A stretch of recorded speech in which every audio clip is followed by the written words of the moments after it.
the herbs. Yeah, man. Yes, Herbs man. are squished. Natural oils.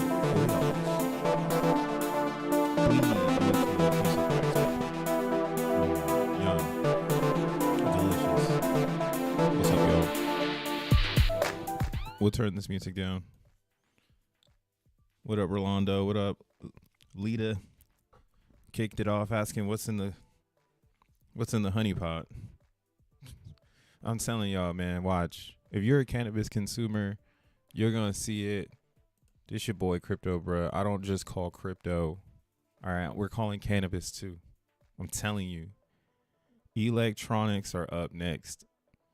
Like all these tiny little gadgets to like hit wax and shit. Like this shit is up and it's cheap. And when they figure out this tariff stuff, we're gonna get electronics back online. That shit gonna come back. I ain't worried. I'm gonna let the old people fight it out.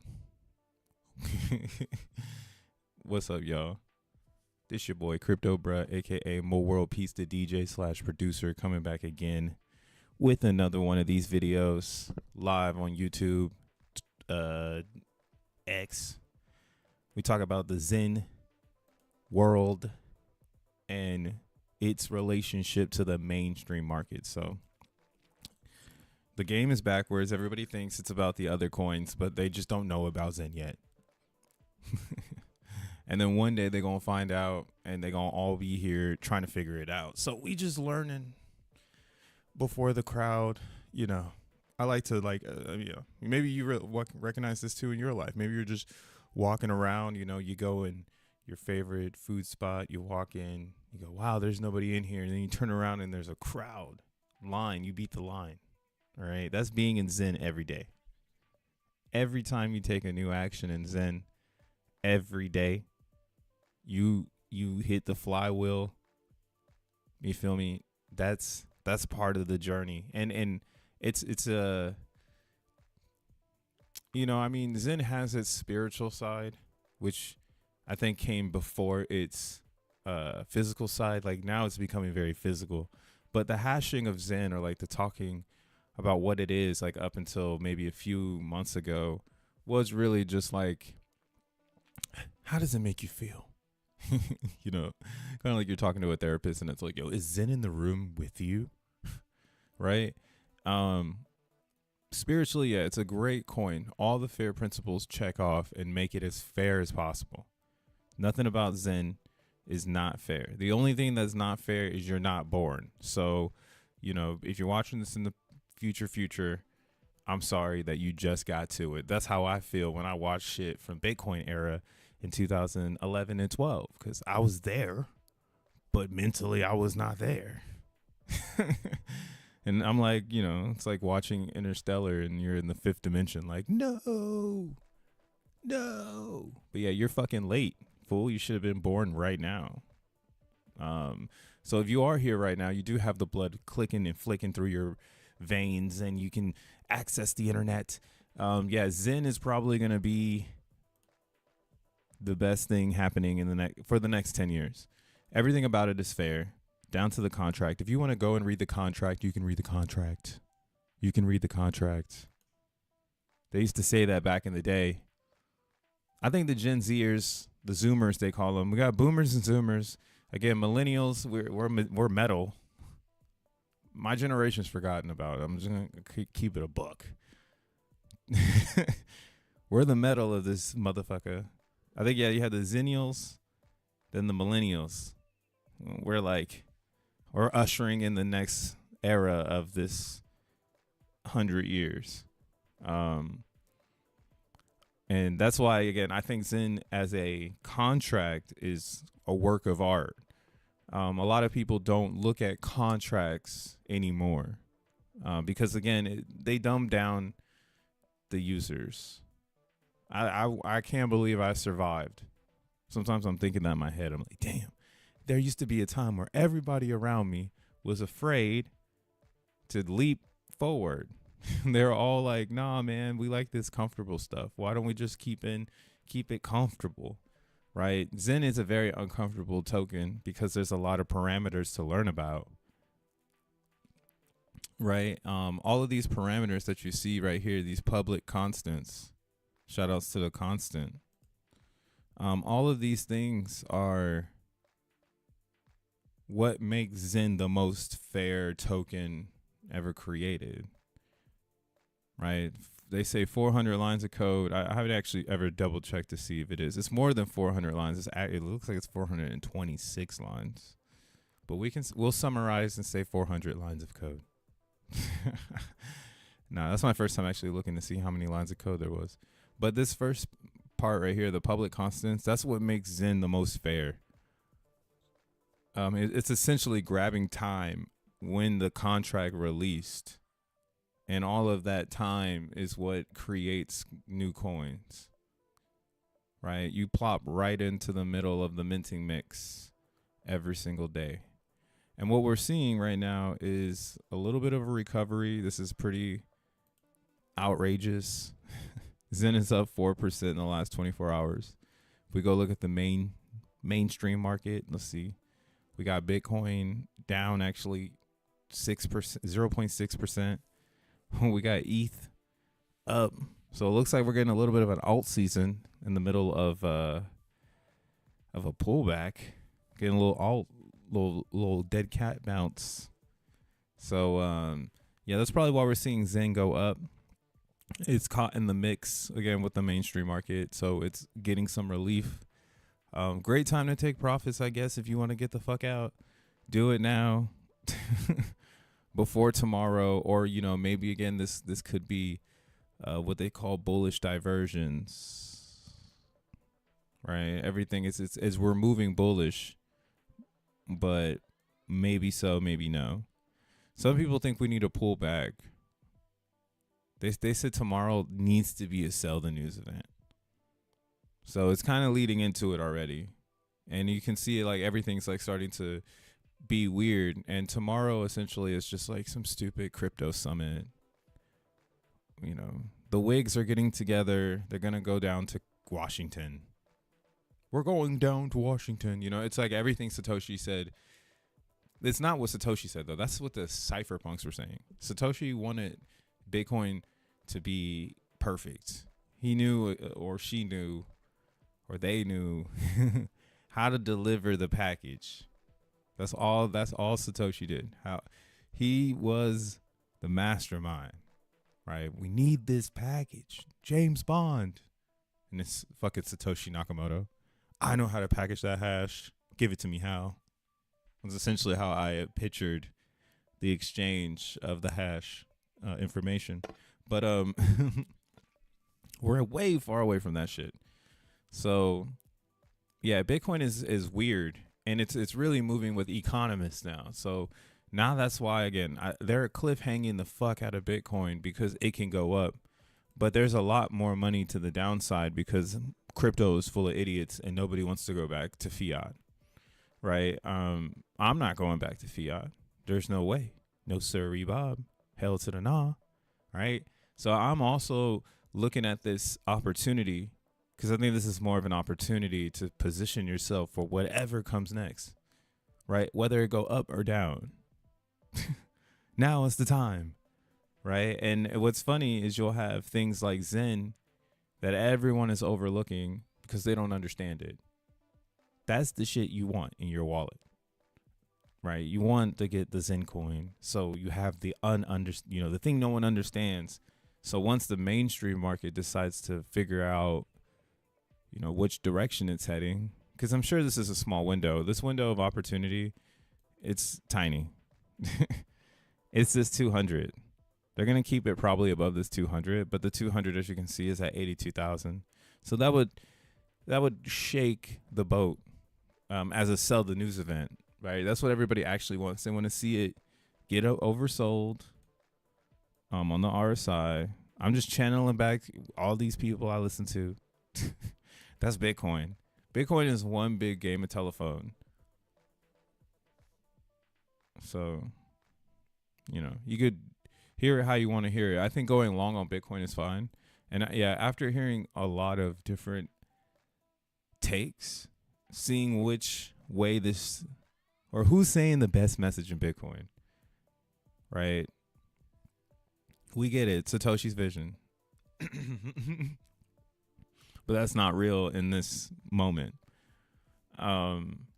So, you know, again, that's why I'm saying, like, yo, Bitcoin's going to do its thing, but it's so funny to watch it, like, come back to exactly where I said it needs to burst through.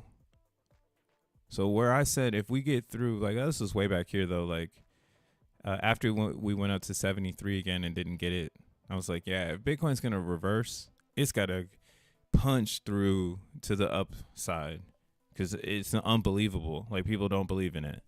And we're still in the same ideology. But some people are calling for, like, all-time highs in March. That's like a thing. This is a thing. Bitcoin hits all-time highs typically in a March setting, and I don't know why.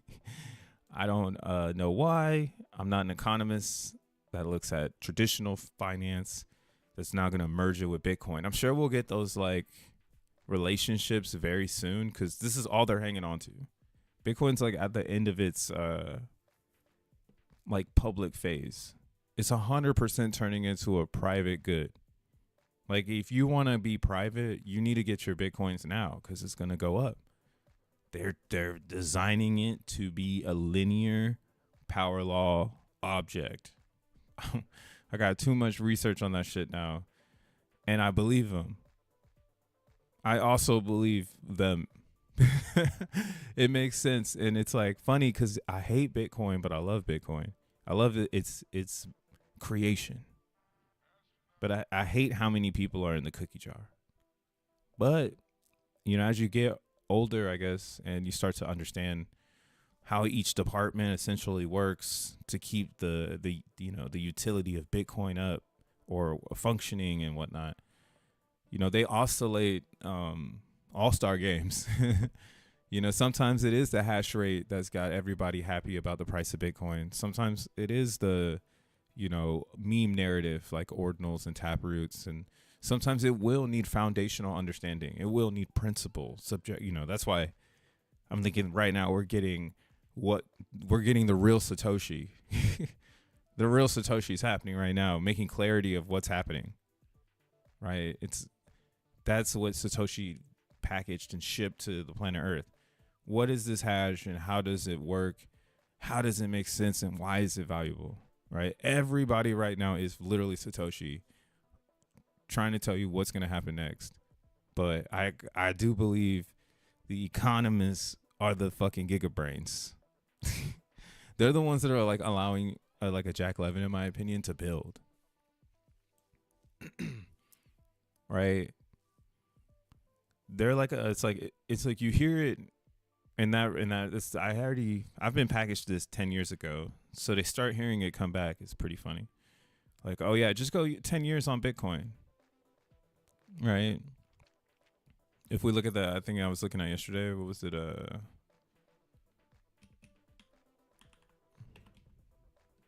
power law model, which is essentially the rainbow chart. Now it makes sense why Taproot Wizards see those fools, they're really tapped in with the beginning of Bitcoin, and they know how to always bring it back and put it into some new idea.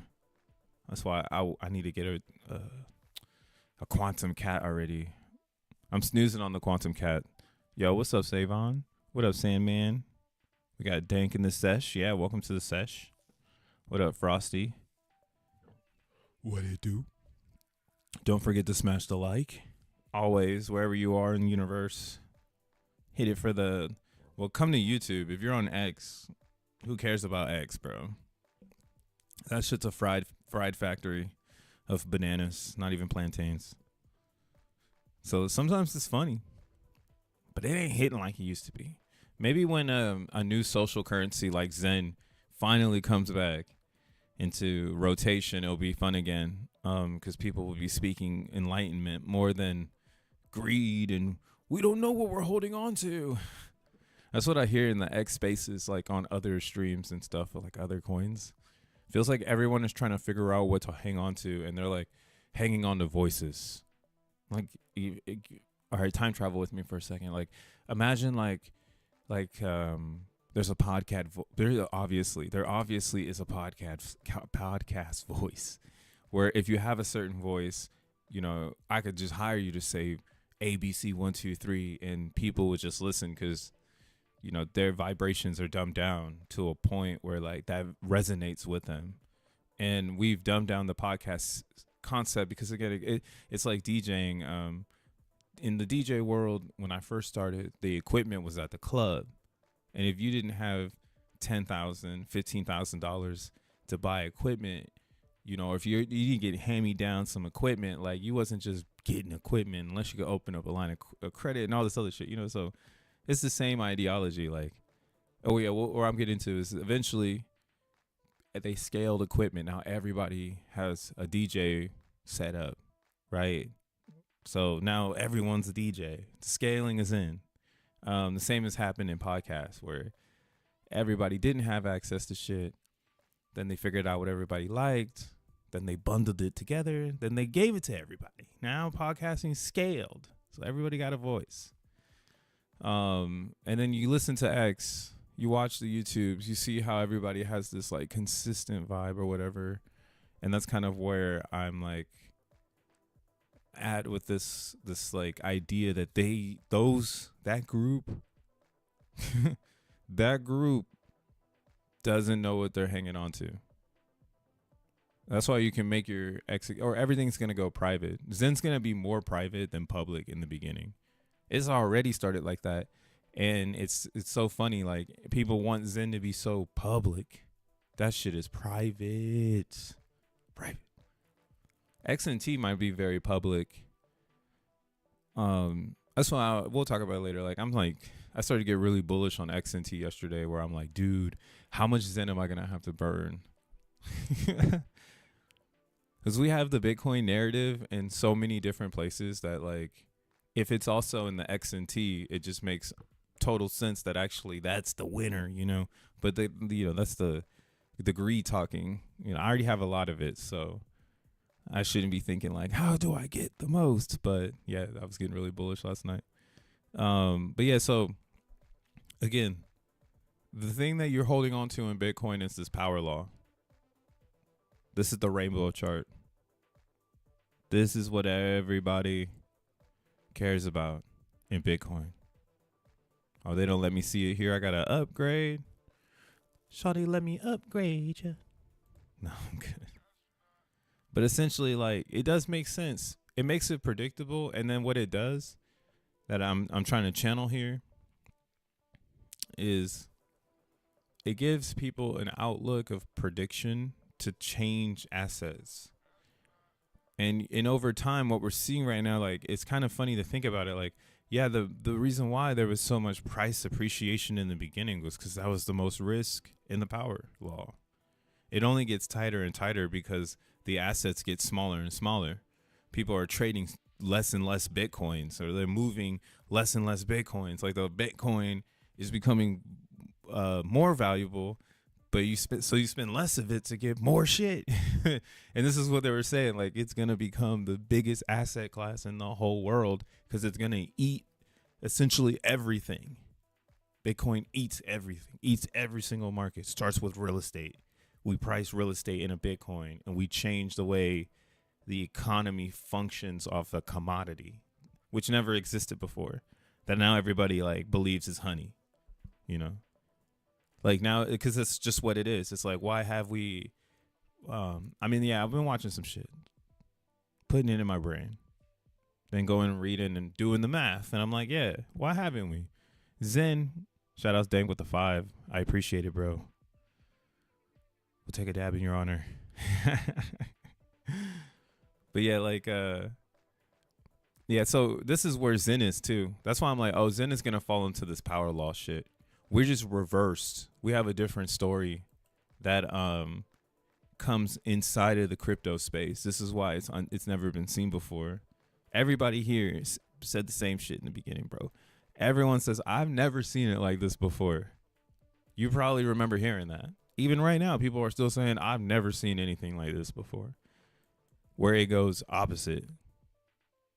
And again, this makes a lot of sense in this new form of or this new era, because it's not like we're trying to discover the commodity. We know what it is, Ethereum, right? Ethereum is like Bitcoin. It should follow the power law. So it should be safe to get into Ethereum at whatever price you want, because it should go up. It's just right now what it's suffering from, I would say, is a real bear market. You know, but if you got in at the bottom, or if you've been in ETH, right, you're fucking chilling. So it doesn't matter about the surface people who bought it. Like, it's about the foundation, and that's what they are going through. Some sort of foundation reform, where eventually this could totally change. Like, this could be up 41, or the reverse, you know, like we get the love story of like, oh, Ethereum came back, they changed foundations, everybody was happy, it refound its balance, you know. And that was the dip. Like, you should have bought ETH at fucking $2,000 because everybody regrouped. Right? Like, I'm sure they're going to regroup Ethereum. There's no way they're just going to let this shit disappear. But what might happen with ETH is it just might not be as powerful. Right? It might not be the Sony PlayStation. That's where some people are trying to take our market.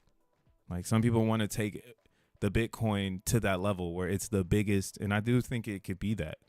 That's another like part of the power law thing, where if Bitcoin, it's going to eat our market, right? So we should expect coins to die or programs to die. But if they have enough structure, enough infrastructure, enough utility, theoretically they should find their own vibe, because we're in the nature of the era now. Everybody knows what Ethereum is. It's in the nature. They're going to root for this shit. That's why I'm at with it. I think they're just going to root for it. It's going to be hard to take it down right now. If Bitcoin was going down and I didn't discover that this I would say is a discovery in someone's journey in Bitcoin, because you're not going to start with this narrative unless you're in finance. And Bitcoin's not about finance. You know what I'm saying? Like, it is about finance, but its roots is Satoshi's vision, which I guess is about finance. Okay. What the fuck? But, you know, but finance is value. That's your value, you know. You know, it's religion, finance. I don't know. So it's a deeper conversation. If you put your like hand on it, it's like, damn, like yeah, your finance is your value, like what you believe you bring to the world and how much you want to save for yourself to see. So yeah, Bitcoin, I guess, essentially is like packaging that like something that's so fair in principle. The value is out of this world. It's catching light in a bottle type shit. And yeah, I mean, that's where I'm at with it. Like, I feel like our market is light in a bottle. You caught light in a bottle. If you can do it right. There's so much into that notion of what is the right thing to do, because we've seen people do it wrong. We've seen people do it opposite to the notion, and that's considered right now. You know, you could beat the SEC. That's considered right. The game is crazy. But I think, again, this is where, from my knowledge and from my understanding, and again, trying to find the root cause of it all, it does just feel like we've created a market. Someone found a cherry. They ate it. It was delicious. They brought it to a group of people eating rice and said, "Bitch, you ever had this before?" They said, "No, what's that?" The cherries, the Bitcoin, they're hooked. How can we get this? How can we grow these? Where can we find these? Out comes the market. And this is really important for the Zen world. Like, knowing this knowledge of like understanding like how it actually is being built out. Not that any of it is spontaneous. Like, literally everything here in front of you at this particular moment in cryptocurrency, I would say, is here for a reason. It is the battle test, essentially. You know, it is the Nike, Reebok. You know, what else can we say? It's the LG, the Samsung. All the businesses are right in front of your face. Like, you can fork any of these. You might not get the Genesis feeling because, again, you're coming in the footsteps of something. But yeah, you can do it too. You can do it too. Um, but yeah, so this is where I'm at with this whole top 10 thing. These are the boomer coins. Boomers will buy these. Um, the Zoomers or the like. I'm a millennial, so I'm in the middle. Millennials will buy anything that's up. Millennials will be bringing in the money into this next phase. Like anybody between the ages of 30, what was it? Yeah, I think it's 30 to 35, maybe 36. Yeah, those people, they buying cryptos, and they're looking, where do I buy? Where do I buy? Because they're gonna try to get ahead for the next 6 years, 10 years. So they're looking for those hits, and that's why Bitcoin is gonna continue to go up, because there's already a group of people ready to buy, plus the older generation of the boomers, and then the Zoomers occasionally will buy Bitcoin. And then the alpha, they'll eventually buy it, but it'll be looked at really like legacy. They'll most likely interact with Bitcoin in a wrapped version more than they would probably interact with Bitcoin. Like, same with like Ethereum, right? Like they're more likely going to interact with ETH on base. That's essentially wrapped Ethereum, but we just say it's real ETH. You know, it's crazy. Same with XRP. They'll probably go on XRPL and use XRP on XRPL, which is wrapped XRP, but nobody gives a fuck, you know. And so on and so on. Like the it's there, you can see it. So the buyers, bro, they're showing up. And I think this concept of the market being created is the strongest notion in Zen, and why you should feel very confident, like getting exposed to this market, because this market is attached to a blockchain. And that's what everything else has been trying to figure out after the Bitcoin, you know, phenomenon, because we're still living through it. Like, it's only been 15 years. So we're still living through the Bitcoin phenomenon, right? It answers a lot of questions for me, at least. Like, oh, why is the gap so big? I've been asking that for a whole year, dude. I'm like, yo, what the fuck? Does Bitcoin make it rain below or nah? Because I don't see it happening. Everyone says it's gonna happen, and I think that's what the problem was the over exaggeration that people would, or Bitcoiners would actually release their Bitcoins to experiments. Right? These experiments are they're how do you say, like, they're experiments, you know? Ethereum is an experiment because there's something better than it now. So now we're just going to kind of like box it up and be like, well, look at how this experiment worked. And like, I think it should last XYZ amounts of time. That's all we're doing in crypto. Bitcoin is going to just keep running because it's the principle, right? It's the one that's on the power law. It's not Zen long-term power law. Zen has to prove itself. Solana has to prove itself, right? Ethereum has to prove itself. And this is why, I think again, if you're in Zen, you're seeing it happen reverse, because this is how complex it really is to make something new. Like, you can't just come out the woodworks and drop some shit. That's not fucking doing anything. This is why like Pulse Chain didn't really work. I mean, it doesn't work. Let's be honest. It does not work. It's slow, it's clunky, and it doesn't function. And then the ones that do work, again, like Base, if we go into the kitchen, we go, oh shit, they got one cook with 1 billion arms. Like, this thing is a centralized kitchen, whatever. But yeah, again, that's why XEN it's gonna be the one, but I think it has competition because it's in a market full of other Zens that all feed X1 chain. The only thing that keeps, now see, I'm hating on XEN because I'm getting into CBZen, and I have to understand this to keep my exposure in CBZen. But essentially, like I'm saying, we are moving with this power law ideology. We're going to start at a point and end at a point. And it's going to be up and to the right. There's going to be some ups and downs where we obviously hit a resistance and obviously find a risk support, because every time we get to support, it's going to be a conversation of what are we creating. It's going to come back to the Zen economics, the tokenomics, as they say in this new future. Bitcoin doesn't have any tokenomics. You see, like, it's real economic shit. It's crazy. They're going to teach Bitcoin for years, dude. Like, you're getting it for free because it's happening in the real world.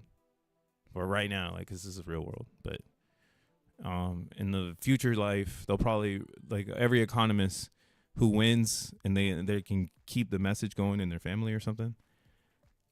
Like, oh, the great story. But it all started with a hash. And the hash is just real because computation is connected to silicon. And silicon is connected to the earth.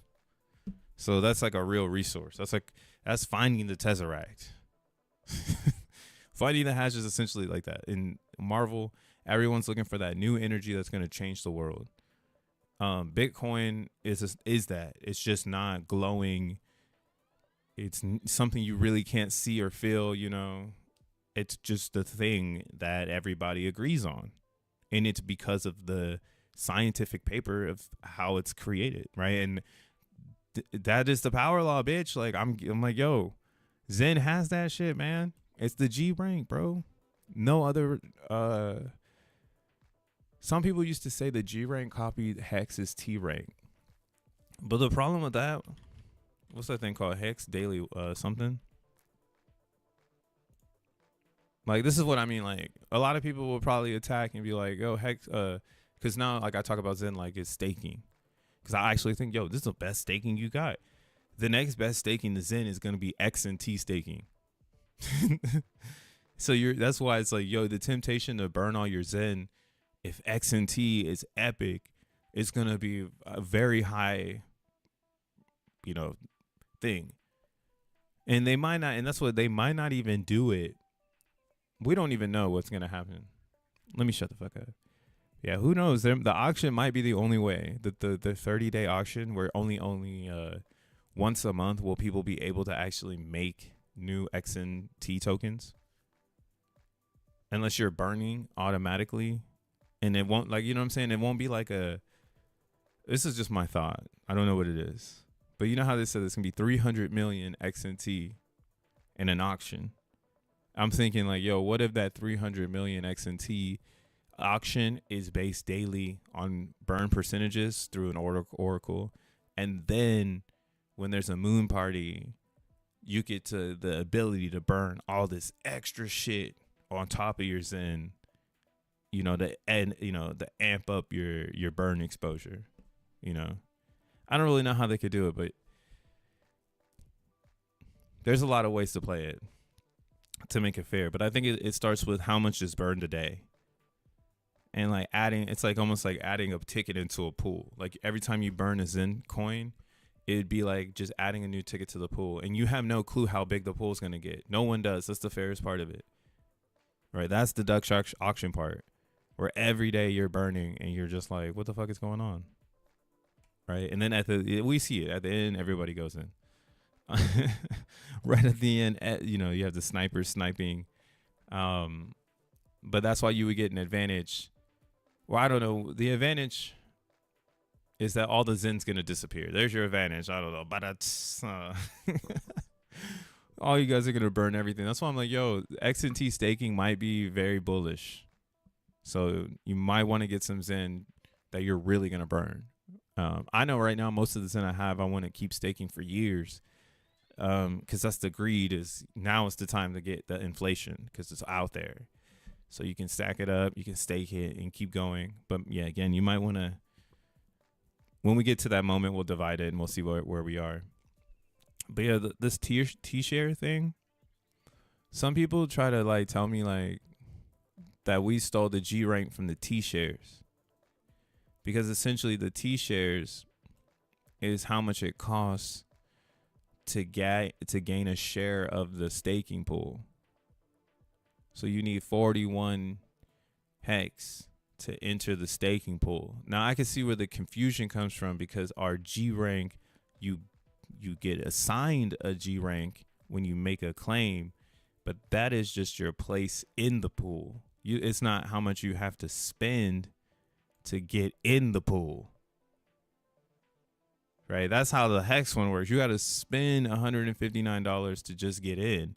Then you got to play with that number to try to game the percentage of the staking pool so that you can get a positive return. We don't have that shit in Zen. I mean, yeah, in Zen. Like in Zen, the G rank specifically just controls your place in line. So then that way, when you come to your claim at the end of your term, you have a metric, a dynamic metric, essentially, to give you rewards based on how many people came after you, right? And if it's not like round trip type numbers because you got in at 138 million G rank, then you might not get as much rewards as someone who got in when it was 50 million G rank, and so on and so on. And that's the fairness of the distribution of Zen. Now staking is just a percentage of APY. So it's 100% not like Hex, because Hex has penalties, and it has high gas. I can say that too, but it has penalties. In ours, you can cancel at any time and just take your principal. So the staking is just essentially like vanilla DeFi to make more coins with your like, it's like your Zenith power, right? So you can make more power with your power if you stake it. So yeah, it's really the fairest launched project out. Like it's the bare bones of boredom. I think the kicker though is X1 chain, and that's what we've never seen before, and why this chart is pretty fascinating to be a part of, because now we're all speculating on the actual coin that's going to be in this, right? So now you see how I can put all this shit together. Like XNT is going to be huge. Like X1's huge. I just made a token on. We fucking around now. Shout out to Tree City West. I don't know if it's here. We fucking around. I just made this coin. Where are my tokens? I made XXXYYYZZZ. Token deployer. So this is awesome. Pump X1.fun. Launch your own tokens on the X1 blockchain. Created by our god, the hash god, Tree City West. If you want to do this, it's super simple. You just got to go download Backpack Wallet. It's just a wallet extension. You got to, oh, you can't see it. Damn, this shit don't pop out. Oh, you can't see it because it doesn't pop out. Oh, wait, I think I could do it like, oh, hold on. I know how to do this. I think I know. All right. Hold on. All right.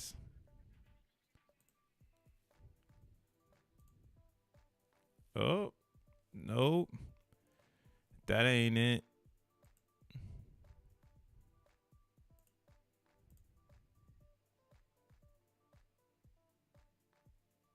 How do I get this shit on the sidebar? I had it like that the other day. Oh, here it is. Okay, cool. Oh, man. Oop. There we go. Damn, I'm rich. I'm rich right now. I'm rich. So what you do is you go get the Backpack Wallet. It's an extension like everything else. Then when you get the Backpack Wallet, he gave you the instructions right here so you can connect to it. But essentially, once you get the Backpack Wallet, you just go up here and you hit settings. And then in your settings, you go to Solana and then RPC connection. And then you do custom. And then you just copy this and plug it in. Bam. Hit update down here at the bottom. Bam. And then all that's going to do is give you the testnet of X1, right? So then once you got the testnet of X1, you're the guy. You go over here, you hit this link, and then you do the faucet. Get you some testnet. I got some testnet, so I don't need to do it. You get you some testnet. And then you just click 3. You create a token.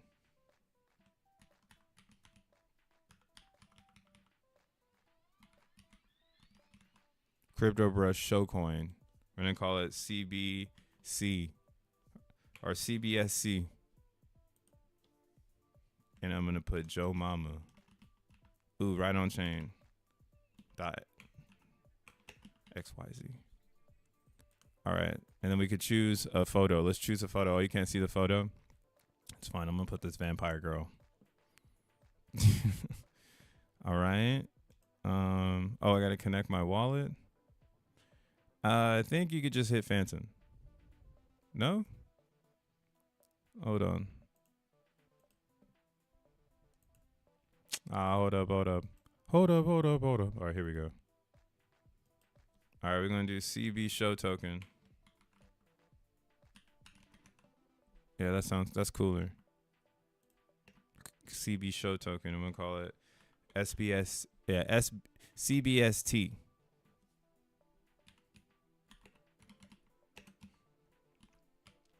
JoeMama.xyz.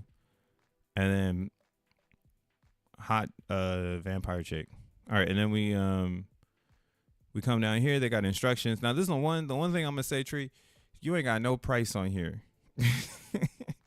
I don't know, maybe it's free. I don't think so, but you know, as a value investor, where's the price? All right, is this popping up? It's not. Hold on. Backpack. All right, so then when you go through the motions, you should see your wallet pop up. You're going to see this. It's going to say transaction was reverted, account not found. You don't really have to focus on that. I don't know why that's there, but it's going to tell you there's a request by pump x1.fun. And it's like create and manage. You just hit approve. All right. Just hit approve. That's going to allow it to mint it. All right. And it's going to say status token created. You've minted a coin. And then if you go over here to my tokens, that's where you're going to see your coins. So you see CB show token. We in here. So there's no tokens mined yet because you got to come down here and mine them. So I've been playing around with this. I don't really, I see we got the dev in the chat. I'm going to try it one more time. 420, 420, 420. When I did this last time, though, it gave me an abstract amount of tokens. So right here it says approve, because essentially, like, it's not trying to tell you, you know, you're creating a transaction. You did the transaction input here. So right now you're just approving the transaction. Right. But you can see your balance up here. So, you know, you'll see it go down there. But right here it'll tell you like success. Right. And then I can go here and hit the refresh button. Oh, okay. I must have messed up on my other one then. Now it's done it. Now it minted 420, 420, 420. So now there's 420 million CBT or CBST tokens at this address here that you can go to X1 and see the address and how much supply there is. So that's pretty cool. And then they even has all those tokens here. Ah, shit. This is a new bug. Give it a refresh. It's free right now, but once it gets the pump pools going, there will be some fees. Backpack says account not found because it's trying to run an account transaction simulation on mainnet instead of X1. Yeah. That's fine. I mean, yeah, that's probably what it is, though. The UX needs to upgrade a little bit, but you can see it here. My XNT has gone down. But yeah, now I got 2 tokens up here. I'm fucking shitting on you guys. I don't know how they're trading this elephant coin, but this might be I don't know who's doing this. We're going to start seeing shit now. You see, guys, now the quantum realm has been created. You've been waiting for this. This is now, it's here. All right. If you want to go make some tokens, I'll put it in the chat. You can run through the sim. Hey, that slave job. Oh, you're at the slave job. Damn, somebody free Tracy to us. Go donate to this man. I'm thinking summer fall maybe. What do you think is our next crazy bull run will happen? Yeah, I mean, I think we're still in the bull market. That's why like Zen is propping itself up to be like perfect for all these economists, bro. They're gonna love Zen. They're gonna love it. Oh, they're gonna be like, thank God there's something new that showed up. Cause it's been dry out here. It's been dry. So like you see how easy we can make tokens on X1, right? This is why I'm trying to say like we're moving on, guys. We're transcending. The rest of the crypto space is gonna be fighting for old meta. Meanwhile, we're gonna be transcending with blockchains like Solana, Sui, Aptos, and many more. Those three stand out right now. There's another one called Tella. It's a layer 2. God damn, can I find it? Am I gonna find it fast? No, I'm not. I think you can see it on the gas guzzlers.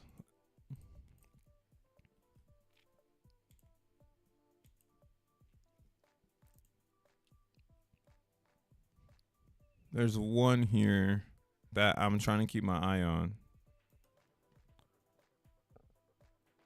Cause oh yeah, right here. It's Asian. It's an Asian layer 2. Toki.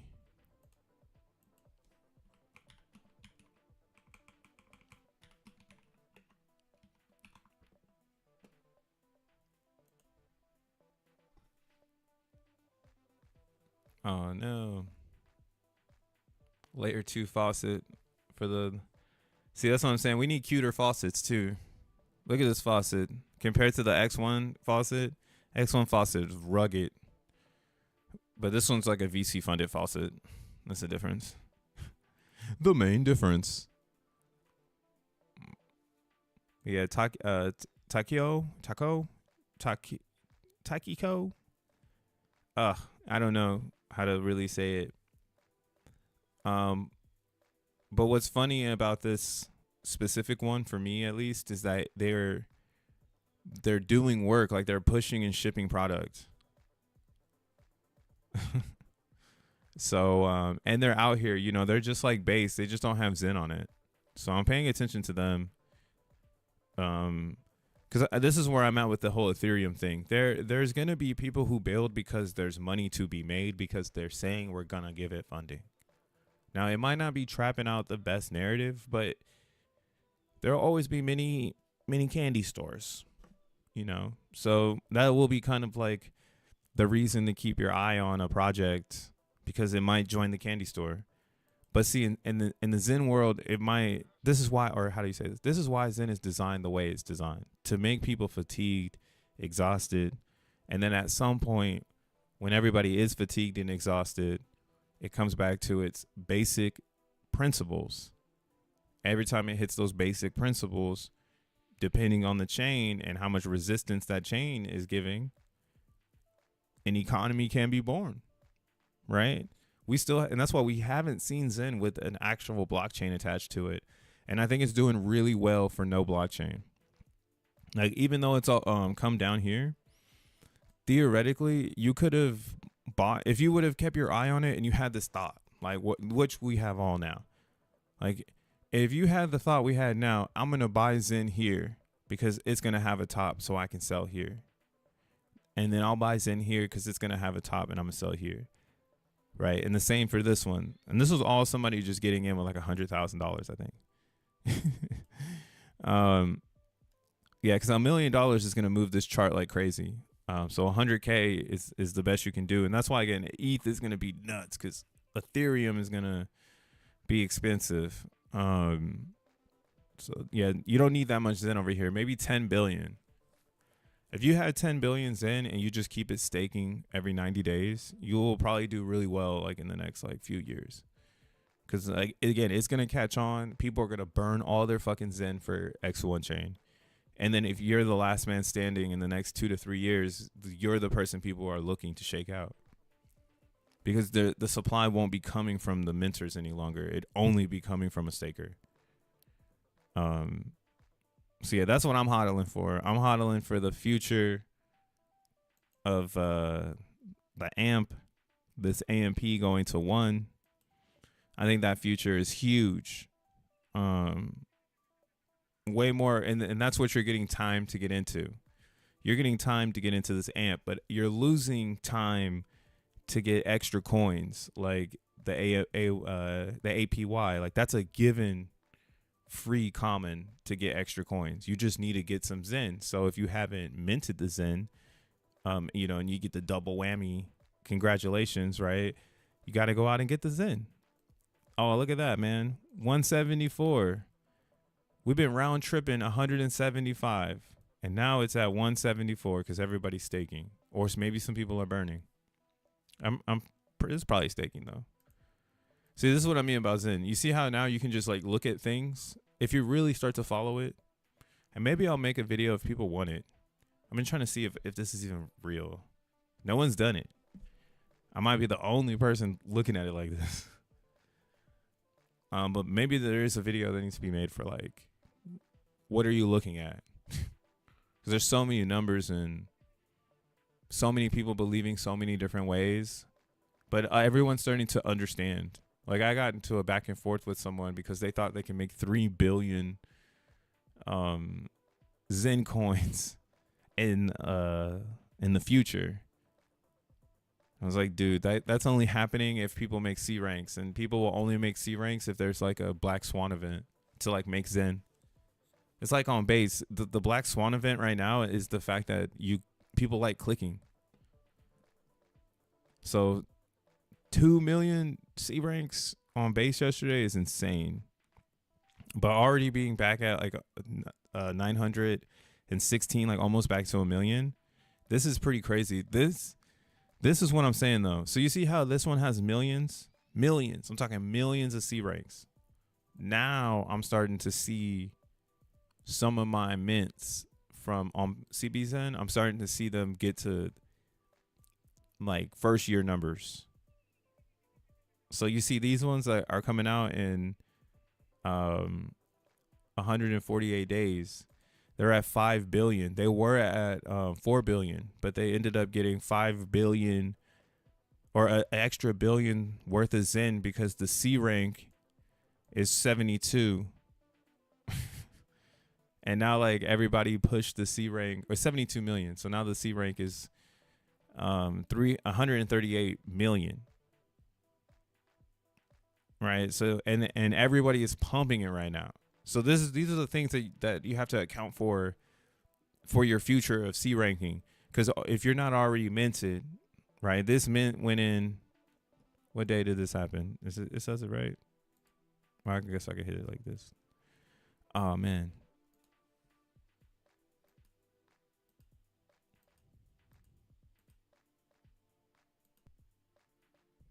When was this created? 11 months ago. All right, so March 28th. This is why Zen is so fair. You have actual data you can go back to, and you can make a future prediction possibly on a pattern that you realize from the past. Or you can make a prediction, a hard prediction on a new pattern that might proceed because of missing components from previous patterns and things like that. Like that shit is crazy, man. There's not a lot of products that have this, and there's nobody there, right? It's just you and the word. There is not a guy with 90% of the supply hanging out in the background that you gotta account for. Like the biggest people you can account for are stakers. Like, okay, there might be a staker or a lurking whale with Ethereum, and that's Vitalik's problem, not my problem. Like if they want to inject C ranks into, you know what I'm saying? If they want to come into Coinbase and burn the Zen in the name of Brian Armstrong, fuck it then. I don't have any problem with that. Do you, bruh? But that's kind of why, again, this could get kind of loud because a lot of people might get interested in this. And what happens if accidentally the layer 2 eats the layer 1? and then X1 eats the layer 2. Does that mean we get a 2 for 1? Yo, what a weird ass world, bro. That's gonna be the world next year. People running a base chain to burn ETH because it's cheap as fuck. That's why I'm getting my base up. For me, not for you. Don't follow me at all. Do your own thing. But for myself, I'm making sure I have enough base so I get ahead of everybody if they decide to turn this shit off, or anarchists show up, because this is getting huge. You guys are printing a ridiculous amount of C ranks, right? And this could be just one person trying to print 1 trillion in the future, because that's what you will be doing if it's like if one person like doing 1 million C ranks.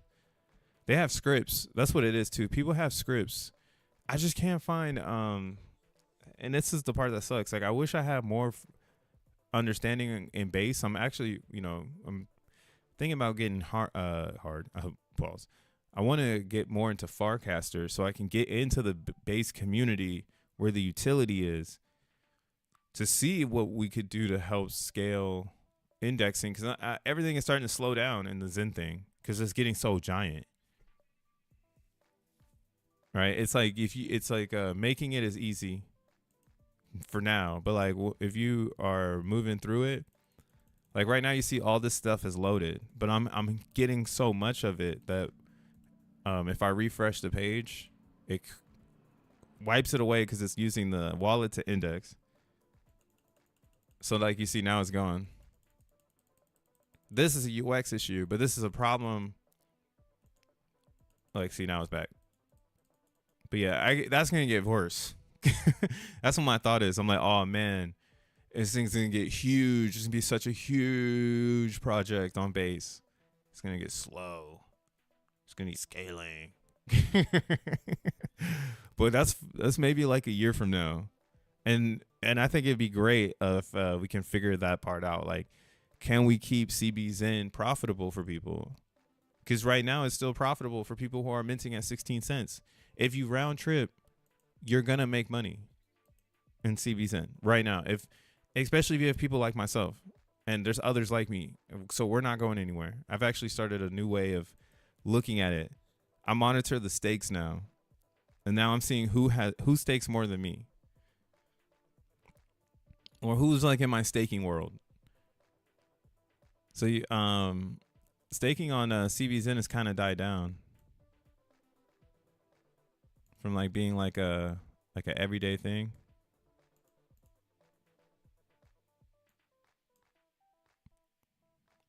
You know, 48, 25, 15, 25, 14, 18. So you see, it's like maybe 15, 18 people staking every day on CBZen.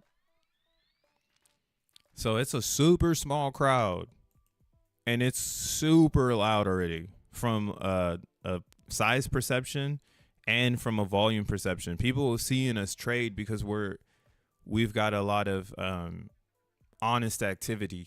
And what I mean by honest activity is users are positioning themselves on CBZen so that they can be ready for X1 chain. And since the gas is so cheap over here, it really does mean you need like trillions of Zen to be in the best position, because gas is so cheap. There's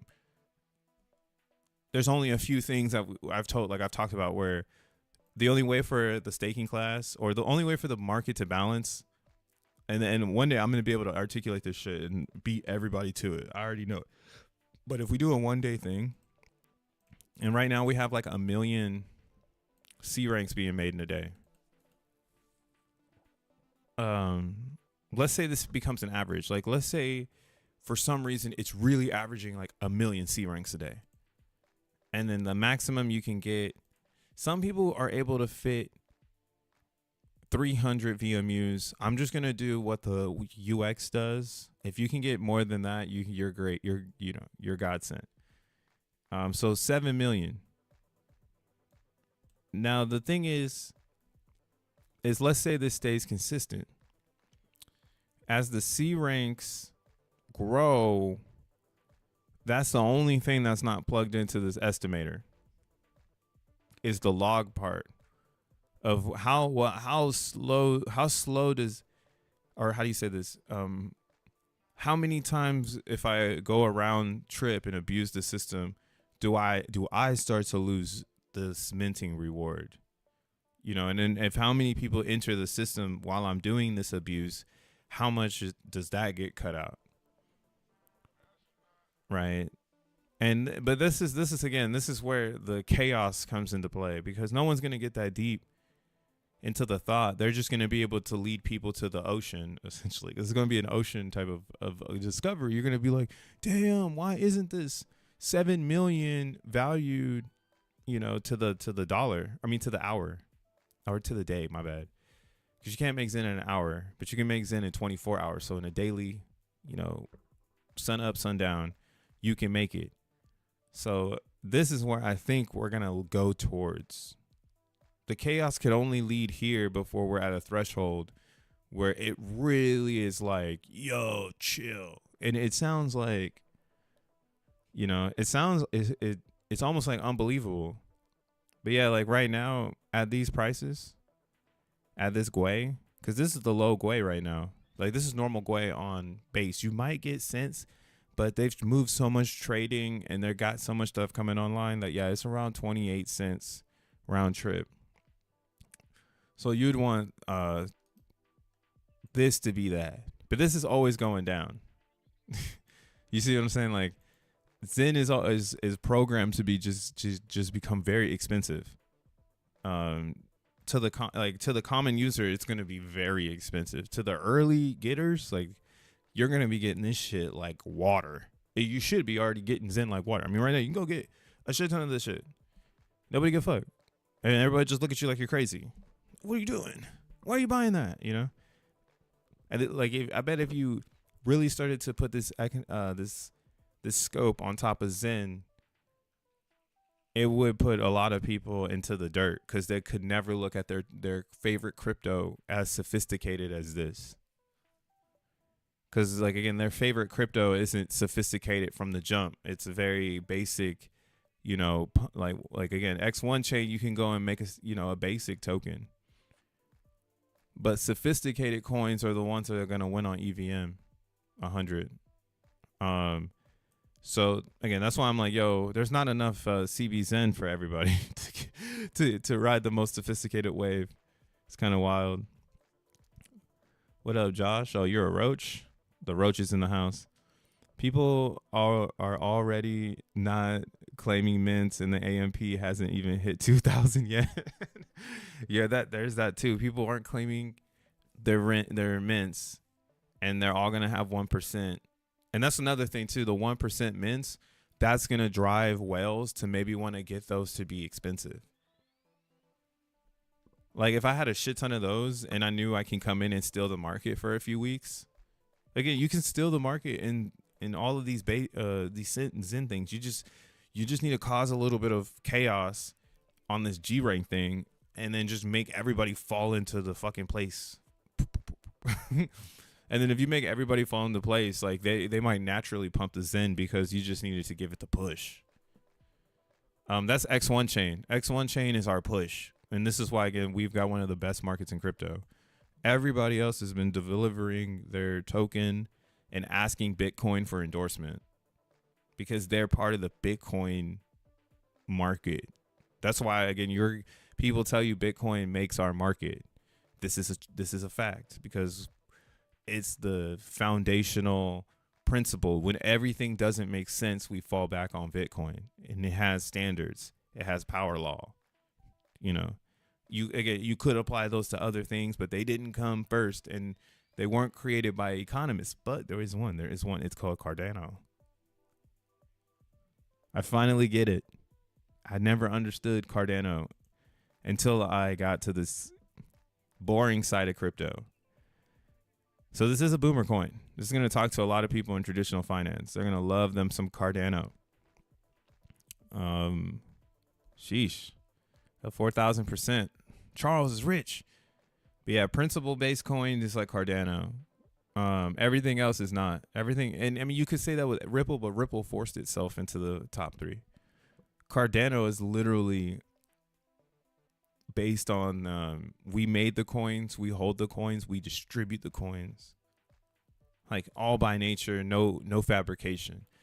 XRP use marketing and deception and this idea that the government sent them here from lizard land, to be number one. But this is where we are. Like, that's why XRP is a real slap in the face for our industry, but no one cares. So you should just kind of look at it like that. Like, wow, how did the gesture, or we have a court gesture, right? You thought it was Dogecoin, but Dogecoin is actually, it's real. It's like a real coin. It's not, it's less than a meme. It's still memeing the ideology of like, you can trap out a hash. XRP is memeing Cardano in the idea that, you could have just put the staker ad on your message, bro.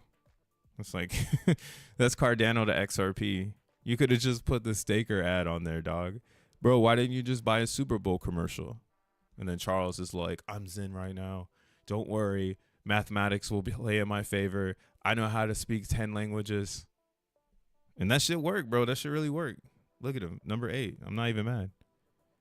I'm the one that's retarded. I should have been buying the ADA and believing in that shit, because that's fundamentals. That's the power of the fundamentals. It's something to fall back on when there's nothing that exists, right? Ethereum does not have that right now. Solana is open with the ideology, like, yeah, bro, we got VCs, like we got pizza party. You want some pizza party? Like, anybody can get some. Yeah, I'm pro Solana though. This is innovation. We do need pizza parties. Some people just ain't built to be CEOs. They need a CEO. So that's Solana.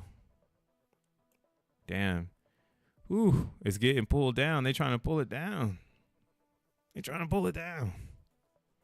pretty funny. What up, Shorty 2010?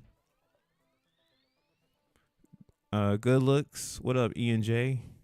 Good looks. I just saw I have a shitload of CBZens and Terions coming out in 2 weeks. Does that page consider XeNFT staking though? I mean, you have XeNFT staking. Oh, no. It doesn't. You're talking about that other page. Nah. But you can see all the XeNFT stakes on OpenSea. Nobody's doing that for real on CBZen. There's like none. What you do is you just go to this and then you just hit filter and then just do recently listed. The recently listed are the ones that were just created. So like these two were just created. And you see it's like it's a small amount. Yeah. Oh, wait, never mind. That one's not. What is it? Isn't it recently listed?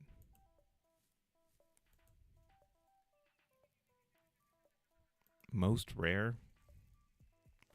Damn, I had it organized before, but I thought I just did it like that. Unless they just changed the organization. It only shows 2. Hella weird.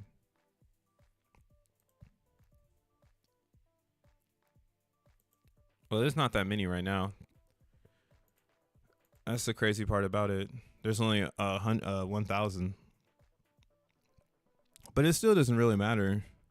Because it seems like the highest stakers, like from my research on CBZen, it looks like, and I guess I can do a reference. I might be putting someone on blast, but it's whatever, bro. It's the fucking blockchain. But there's one person I found. This guy.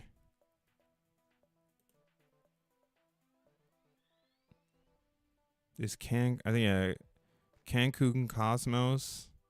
Oh, it's not them. It's the person below them then. This Crypto Cohen.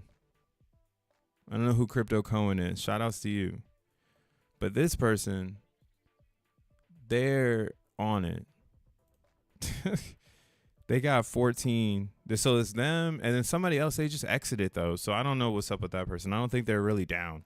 This person seems down. They seem to be running the race. And the way I say this is because I looked at their staking data and I seen that they're at 14 trillion. Right? I'm not tripping. Wait, am I tripping? Damn, I must have been really high.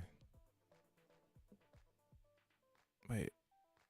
Damn, nah, I was really high. All right, well, shout out to this person. They're growing. Who was it? Somebody here. I can't find them now. Maybe it is just one person then. Maybe it really is just two to three people that have 15 trillion. And my eyes keep playing tricks on me because it's just an impossible number to get. But some people have like 15 trillion and they're staked and they do it like 14 days. And they make like 1 billion XEN or something stupid. Because that's the staking game in XEN. Once you start staking, it's all predictable too. Like this is a predictable narrative that you can go off of a 1 day stake. Because everybody can only do the same thing, right? Like you get to 10 billion. All right, once you get to 100, that's what I'm like, at 1 trillion, you're not really doing too much damage unless 300 becomes a lot, right? And that's why on ETH is holding up because it doesn't have staking selling pressure because all the stakers are going long because that's how the game works. So you're not getting someone doing a 30, staking for a day with a trilly and selling the $30 worth of XEN. Like that task is not worth the bag.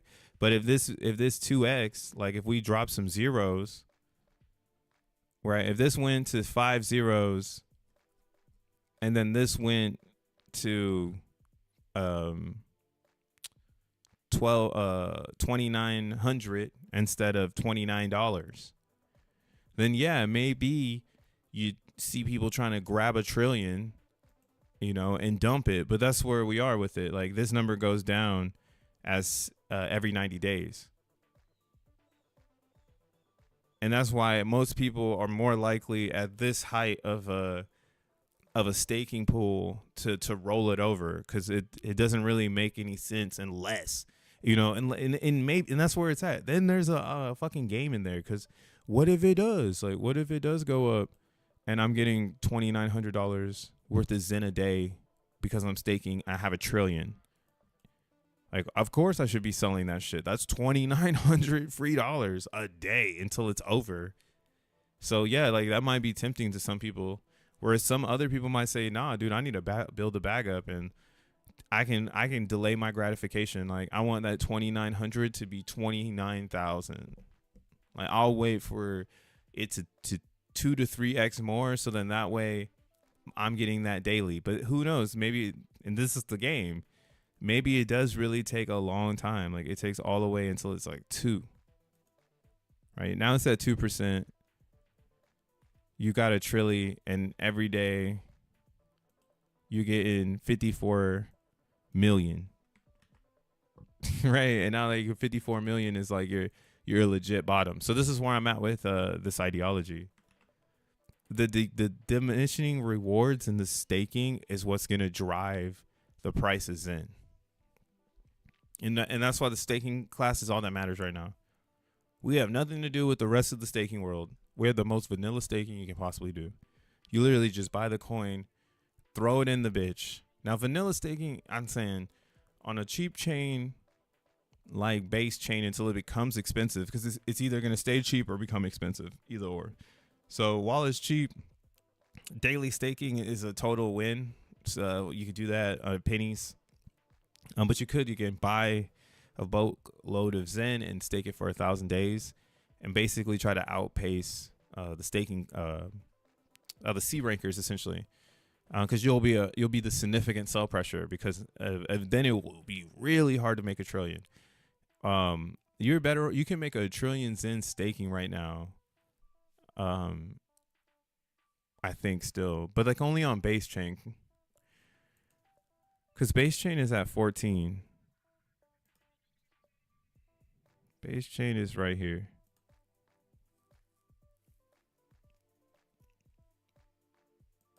So if you got 10, that's what it's like. And on base, you want to get like trillions, like 10 trillion, right? If I get 10, obviously, this is why I'm trying to get 10 trillion.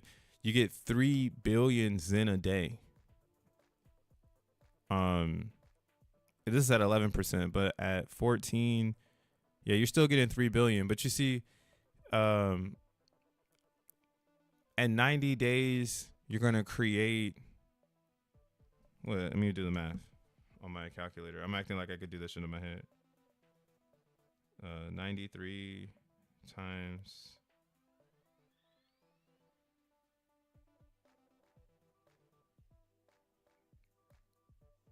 Yeah, you're going to make 2 trillion Zen. So, oh, that's 93 days. Damn it. You need to do 90 days. 90 days. Yeah, still 2 trillion. So you make 2 trillion Zen in 90 days right now with 10 trillion. And then you can compound that 2 trillion for the next 90 days. So then it'd be, let's just do a sim.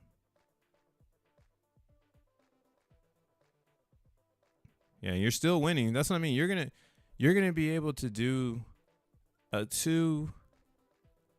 If you have 10 trillion, you'll be able to do 2 trillion every 90 days for a while. Well, on base for 5 more epochs.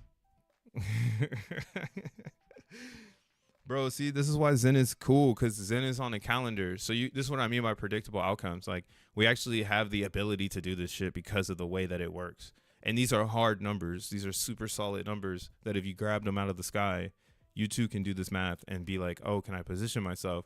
What you're going to run into is the lack of resources. Because you might not have the money to buy the crypto. You might not have the money to buy the Zen. You might not have the time, the lack of resource of time to wait to be able to participate in this. So you're going to go and chase a green candle. Okay. Like I've seen it all in Zen. I have no sympathy for people who can't do the work anymore because it's free. It's literally free. But 5 epochs from now is, well, actually, I guess I don't know when the staking ends here. 72 days. So May 16th. So May 16th. So you get May 16th, and then, man, I wish there was a calendar. Yeah, that's what we need. We need a calendar of this shit too. Shout out Steven and Zenmon. He has like this this right here, this APY. Yo, Steven, it'd be cool if you put the dates next to the APYs. I mean, this might be hella work. But yeah, the staking thing, like, there's probably a lot of good data to be given to give people an edge. It's up to you, though, if you want to put that shit in there. But yeah, I would assume you would get 5 of those. So you'd probably get up to 7 trillion. You would compound up to 17 by the time you got here. And oh yeah, see, yeah, that's how you would outrun the clock. That's how you would outrun the clock. Because, yeah, you would need the only way to outrun the staking is to roll it back in. You can't lose none of it. If you lose it, the constant is that it stays as power. Wow, I didn't think about that. That's probably why Zen has a really good floor. We all took the bait on the staking, and now we're holding the floor for there to be a price discovery. Wow. That's crazy. But that's DeFi. Yeah, that's just DeFi. That's how DeFi works. But people in our DeFi world would yell at us because we don't have any of the native on the other side. Like, people think Zen is bad DeFi because no one wants to put up ETH. But I argue that Zen is the liquidity. You should buy my Zen. You're going, no, I would never buy Zen. It's like, all right, cool. Like, that's why it's the way it is.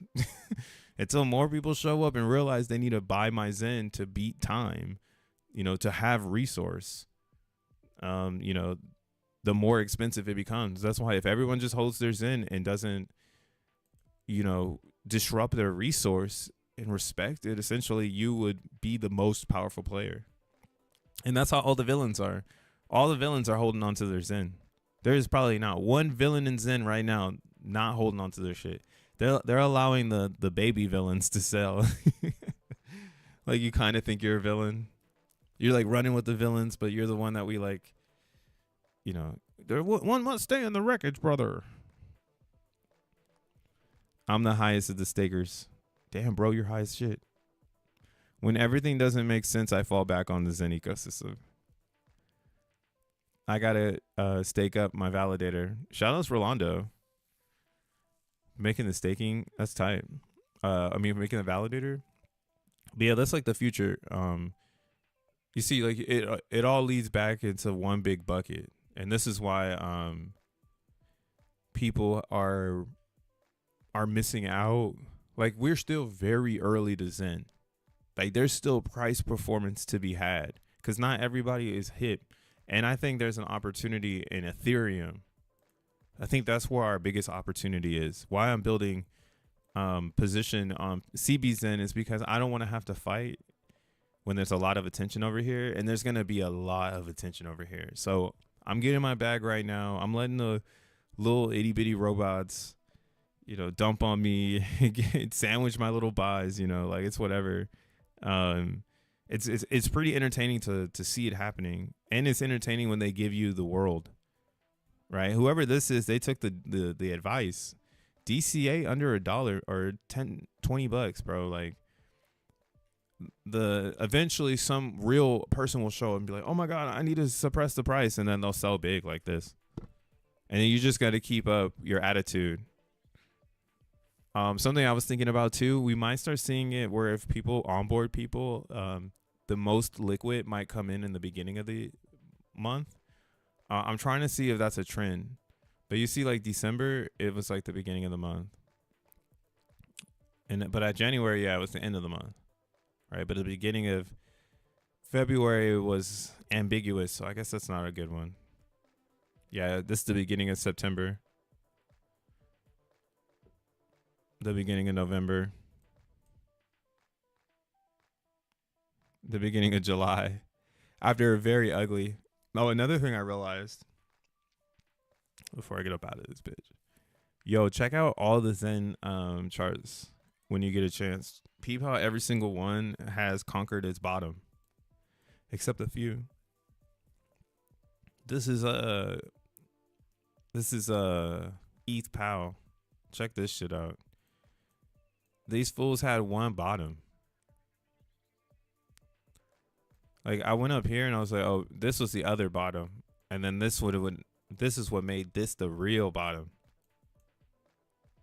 But yeah, from December 23rd until September. And then people just took it off.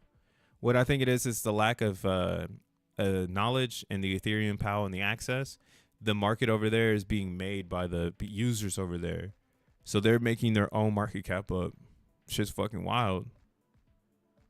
They're just making value out of nothing. Right? $60,000 market cap, supposedly. Here it's saying it's like 200, but it's really like 6,000. It's pretty funny to see this shit. XEN. Fascinating. Off its bottom. Like this is the oh my god, I can't get it, I can't believe I got it bottom below 19,000. So you might get that again, but this is where it is like where it usually reverses. I mean, it can hang out down here, but like, yeah, this is about to turn around. All of these shit's about to turn around. Look at Phantom. Complete capitulation. I don't know why people are still making C ranks. That shit don't make no sense. It must be a robot or something. Cause it's so oversold, it's ridiculous. This shit is these are free XNT tokens. If you get over to Phantom and buy some of this shit, this is little free XNT tokens. Maybe it goes a little lower, but even then, shit. You can get 12 trillion over here for $400. It's trapped in Phantom, but you got 4 trillion. Oh yeah, XEN. Man, where are the buyers at in XEN? XEN is scrubbing the ground. It needs more Zenfluence. But this is what I mean, like, When Xenians start to believe in themselves, then this will start to look better. Like all these chains, CBZen, it should be inspirational for all these other chains. These are Xenians believing in themselves. I hate to say it like that, but you could tell all the way down to the making of the G ranks. There is no other chain with the G ranks bopping at a million a day. Ain't nobody like ain't no Xenian like a CB Xenian. Them motherfuckers is making Zen, staking Zen. Shit, I got Zen to making steak right now too. Damn. Fuck, let's run it up. Live. We do it live. Fuck it.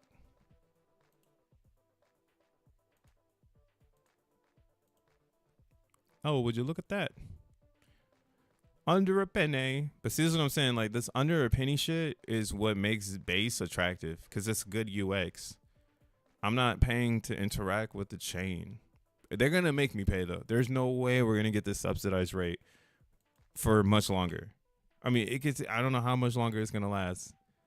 I'm going to let it last. I'm going to take it every day I can until it's gone.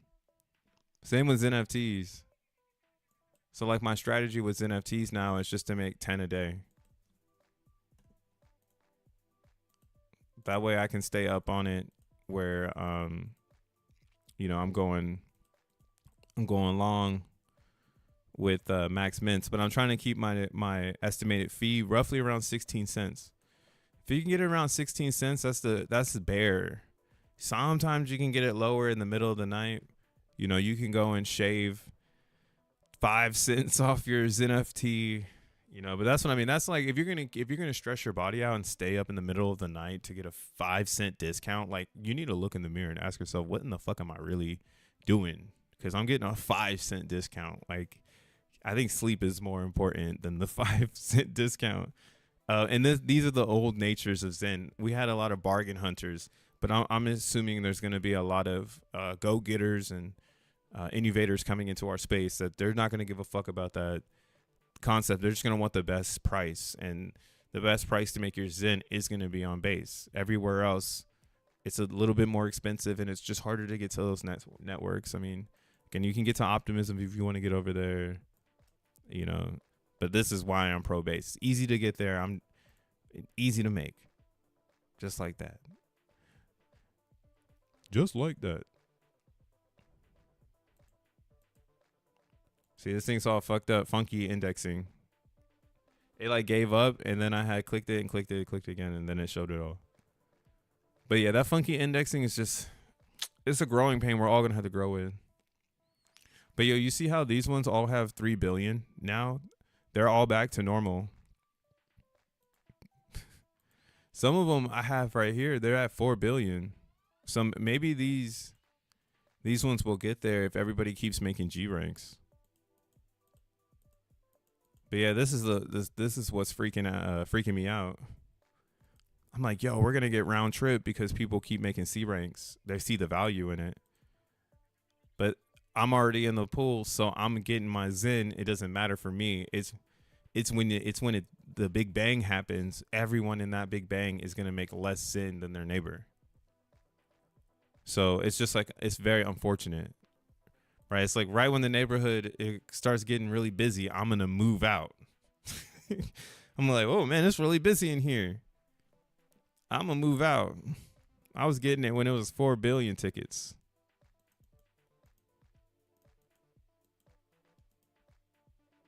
Yeah, we still have to go through this shit in November. All of the small gas mints, that's all coming in November.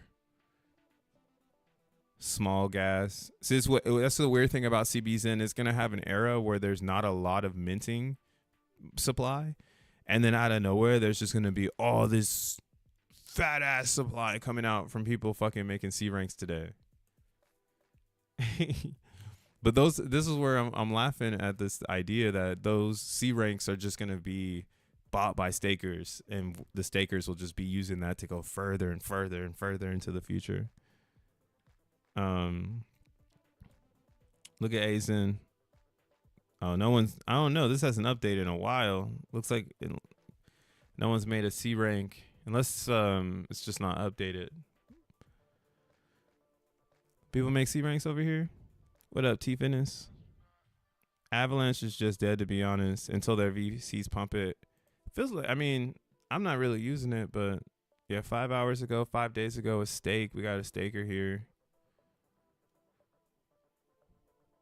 Let's see. Let me see it. 40 days.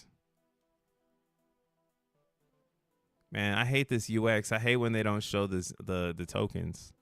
But you can see it right here. It looks like they got like 1 trillion. Claim, mint reward, withdraw 27 days ago. Yeah, I mean, Avalanche is dead. XEN is dead.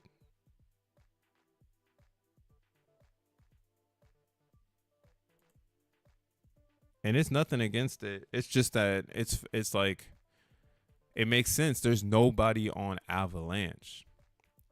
So even though the price is good, it's been, you know, no user is just naturally choosing Avalanche.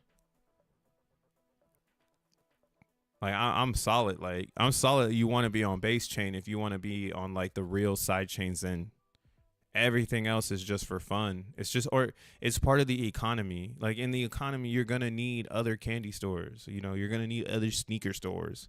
That way people can make their way around the town and be like, okay, cool. Yeah, I really do like that thing over there versus that thing over there. That's how markets are made. And that's why I think we have an amazing market, because all of our markets are identical. If I put this up against like a Titan X, what's that thing called? Titan X Hub, right? Just to shoot some shots at them real fast, because it's all, I mean, they have some great builders. I won't lie, they got some great builders.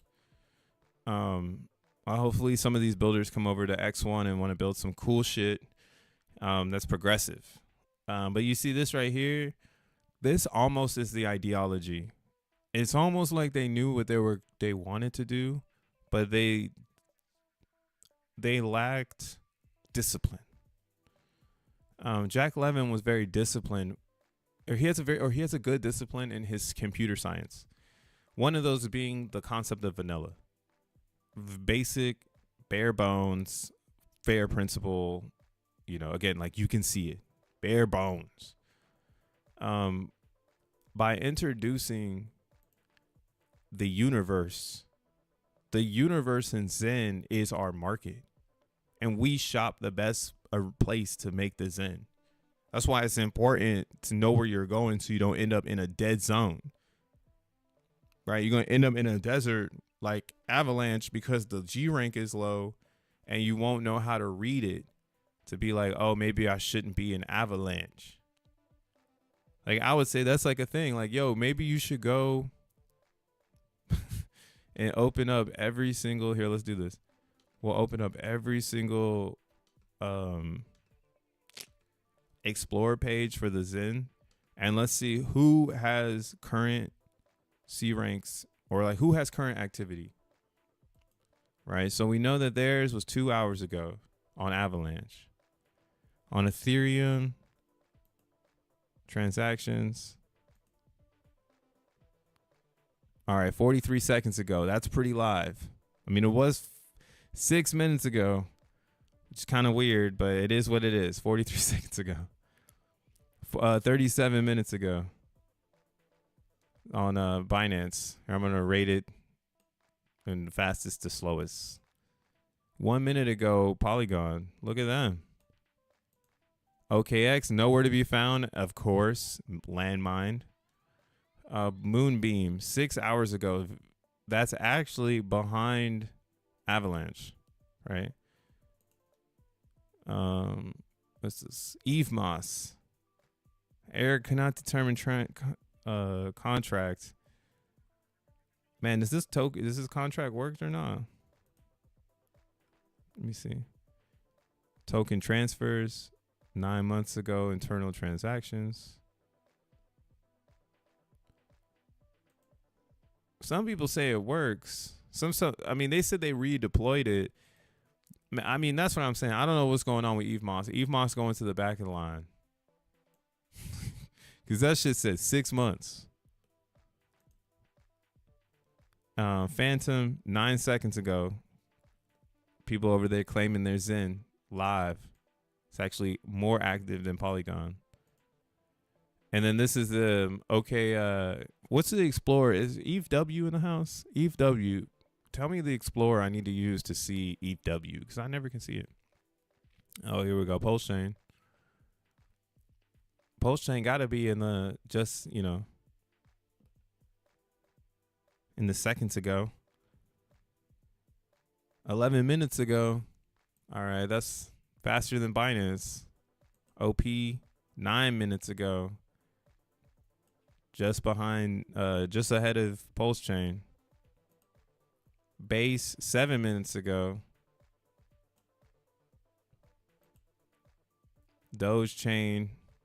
Look at Doge chain. Somebody's over there 5 hours ago. Someone's over there. All right. So it goes ETH, Phantom, Polygon, Base, Optimism, Pulse chain, Binance, Avalanche, Doge chain, Moonbeam, Eve Moss, and then OKX. So that's basically your modern market. And you would be trying to say, where do I want to be? Right? I would tell you to go to a chain where there's active opportunity. Now you can see it goes down as it goes, and it gets kind of weird because then you look at like Polygon and Phantom, and those are the biggest chains. Like they got the biggest G ranks and the most supply, and they're the most active. It's the most confusing. Maybe you should go get some because you can get in and out. There's liquidity over there. There's people over there and all that shit. But this is why I like Base Chain, because it just feels quiet over there. You know, it just feels quiet and it feels active. Like there's a good amount of users bouncing around. Right. And then you can get deeper than that. Right. So it's like, okay, well, this one's got 2 hours ago on Avalanche. It's like, all right, well, this is 2 hours ago, 5 hours ago, 6 hours ago on the first page. This one on the first page is 2 hours ago, 5 hours ago, 8 hours ago, 11, 15. I guess it's infinite scrolling, but still not that many transactions happening. Binance is pretty active. I see a lot of transfers though. I don't know what that means. But yeah, so essentially this is our mini market.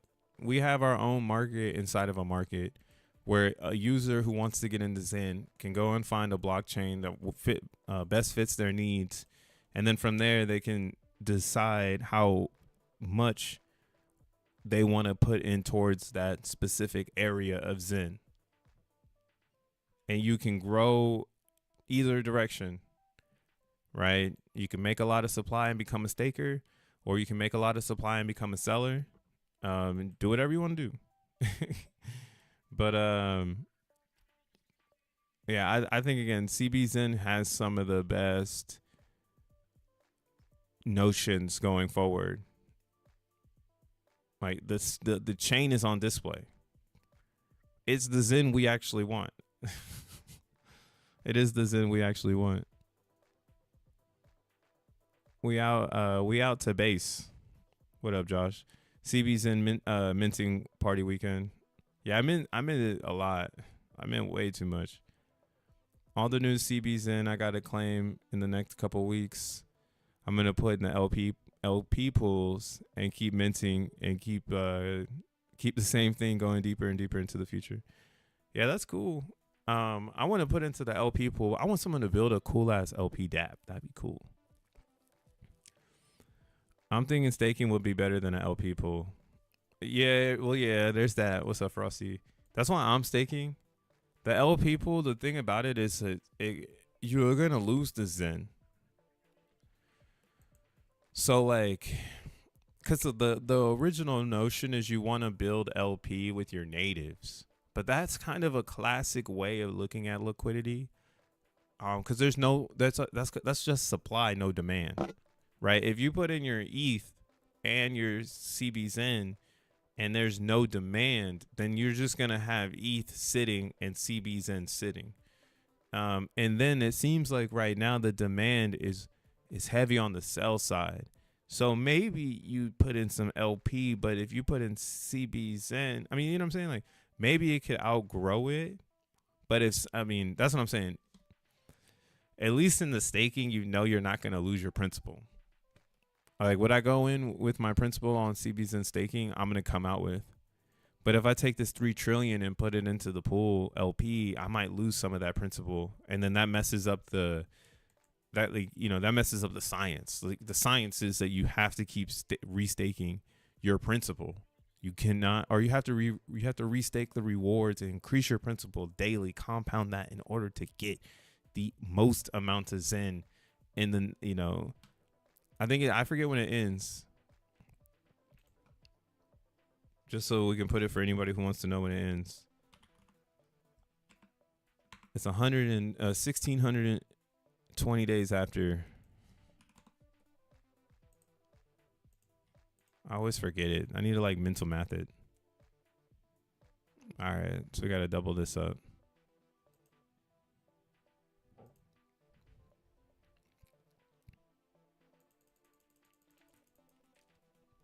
Yeah. So March 16th.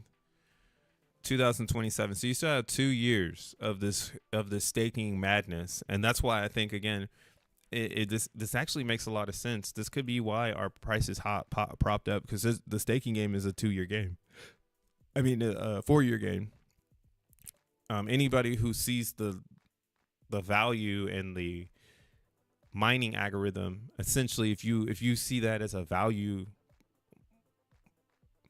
product, or I don't know how to really word it, but like it's like Bitcoin. Like if you think Bitcoin is valuable because it's sovereign, it's store value, it's like no middleman, it's all that good magic internet money, then you should feel comfortable with CBZN like that. And that's why these last 4 years you've been able to trap your CBZN and get daily compound, and it's only been able to get bigger and bigger because people are gonna naturally sell it. Like the psychology of the seller, like they naturally sold it because they don't see value in it, and you get it for the best price because you're focused on going long, and you outpace them after 4 years. So no one talks about Zen like that because it's philosophical in its own nature. Like, why would anybody stake and let math out? Why would they let time do it? It's like, why did they go to college? I don't know. But they let it happen. So yeah, the compounded interest on the staking is probably more profound. But there is a game there where you could be taking, you could take a bag and split it in half, do some staking, and then take those rewards and instantly put them in. Oh my bad. Take a bag, maybe of 1 trillion. See, this one, everything's gonna move in a trillion. So you want to take 1 trillion, you want to put it in the liquidity pool, and then take 1 trillion and put it in the staker, and then make 1 trillion in C ranks. Now you got 3 trillion that you're putting to work. That's how Zen should be facilitated. Every area of value to be made, there should be some Zen in there for you. And that's why you want to pick a good chain to start building your building blocks on, so that you don't feel like the chain's going to give up. And maybe, again, that's why maybe Polygon is somewhere I should be too. Sometimes I feel like I'm like, man, I'm sleeping on Polygon. The best thing I did for myself is I staked a shit ton when I didn't know what was going on. So I just got to wait 1,000 days. Next year, November, I'll have my Polygon Zen back to have fun with it. Yeah, I was bad with this. I didn't claim or anything. And that's what I mean. Yeah, the C rank unclaims are priced into the side chains. It's only up because everybody already fucked them off. So since they fucked them off, the last man standing wins the pot, and we're all here. We're just waiting for everybody to come back and try to get their coins and realize they're all in the staker's possession. They're like, oh shit, I didn't know they were gonna stake it. I didn't read that part of the white paper.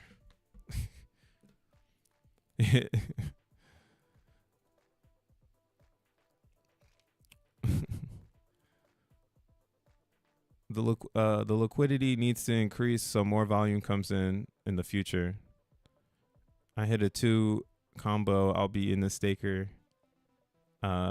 See, yeah. I mean, that's what I'm saying. Yeah, you could do the hit the 2 combo. Oh, min scan for ETH Moss, but E and JW, you know one for ETH W, like ETH POW. What's a good block explorer for that one? That's true. That's the risk of providing LP and permanent loss. But LP providing will also attract big players. But see that you see bad narrative, my brother Josh. I don't know if it fits in with Zen. Because like think of it like this. The narrative that you put in LP, people come to buy it, is like that's from like 2020. So we know that that's like a thing. People want to come and buy. You don't have to like really attract them. But what happens is that smaller players usually lose hard in providing LP because they don't have enough, and the big swindler that's we're trying to attract is going to come and take all their liquidity. And then for them, you know, that's where the LP doesn't help, right?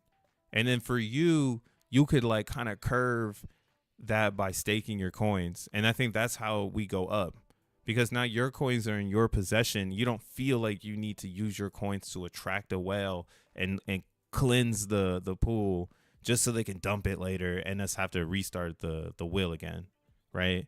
There will be an app, I assume. I assume someone will make a dApp. This dApp will take a little bit of ETH and it will put it in the pool for us autonomously. We will not have to do that. We will buy it. Okay, buying Zen is providing liquidity, essentially. You're just doing it opposite. Instead of you making it through a C rank, you're taking your Ethereum and you're just going to put it in a liquidity pool. The people who are providing liquidity, yeah, they're going to receive the ETH, but like that's all I'm saying. Like the facade of price in Zen, that's based on how much you own more than it is you giving it to charity, essentially. Because we don't need that in this system. We don't need any charity. We just need believers, people who understand the system, falling back on principle. Like that's all Zen needs to thrive. And you don't need to give anything to Zen. Don't give anything to Zen. That's why I haven't been able to provide liquidity, because every time I get to that crossroads, this is the conversation I have with myself. Like, why am I giving them coins? These are my coins. I can put them in the staker and give myself an amazing APY. Like, what are these people going to do? You know, it's just going to sit there. Right? The volume is just way too low, I think, too. Like, $1.6 thousand worth of volume in CBZen, you know? It's really low because everyone's DCAing and we're trying to get the best price. So until we get out of this range of best price, and I don't think we get out of it until X1 chain. X1 chain is what absorbs all the Zen coins, right? It's the market maker for Zen. So then eventually this will go up because of that. And that's why, again, I feel like until the market maker shows up called X1 chain, you should be trying to get as much as you can. Fuck everybody, bro. Fuck them. Fuck them. Fuck them. Oh, maybe the thing did it on its own. Okay, link. Oh, that one didn't work for me. All the LPs are botted up, so there's always liquidity. You can't just see it, dude. Yeah, like the CBZen one is so botted up. Look at, it's on both sides. You can, if a bot dumps, they have buying bots for bots, but then like if you buy, they have dump bots for your buys. See, like right now we're getting the dump bots with buy bots, and then here you'll have a regular person buying with dump bots. It's the most fascinating shit, bro. Someone just trying to DCA into it and then just like hella dump bots. So that's why I'm like, yo, you should be trying to go and take the Zen out of here. Like you should be trying to take it out before this thing gets big, like before the ETH arrives. Because when the ETH arrives, then this is so small, right? And then when that is small, then you really can't intensify your stake, right? You're going against yourself because you're going to be relying on C ranks, and then you might end up getting to a 24-hour ranker. And I don't know if you want to be a 24-hour ranker, bro. I can't wait for those 24-hour crankers, bro. They're going to be crazy. Motherfuckers showing up for 24 hours to hit a lick. What time is it? Oh, okay. Yeah, it's time to get up out of here. I'm more of a staker anyways. Bro, yeah, I'm telling you, the stake is where it's at. Look at XEN's C rank. Holy shit, people have stopped making XEN over here. Slowly going up though. Oh, they've had this before though. Look at this C rank slope and then this C rank slope. Damn, 55,000. There ain't nobody over there. A small amount though. It's just gonna pump hard. XEN on Binance is gonna pump hard as fuck.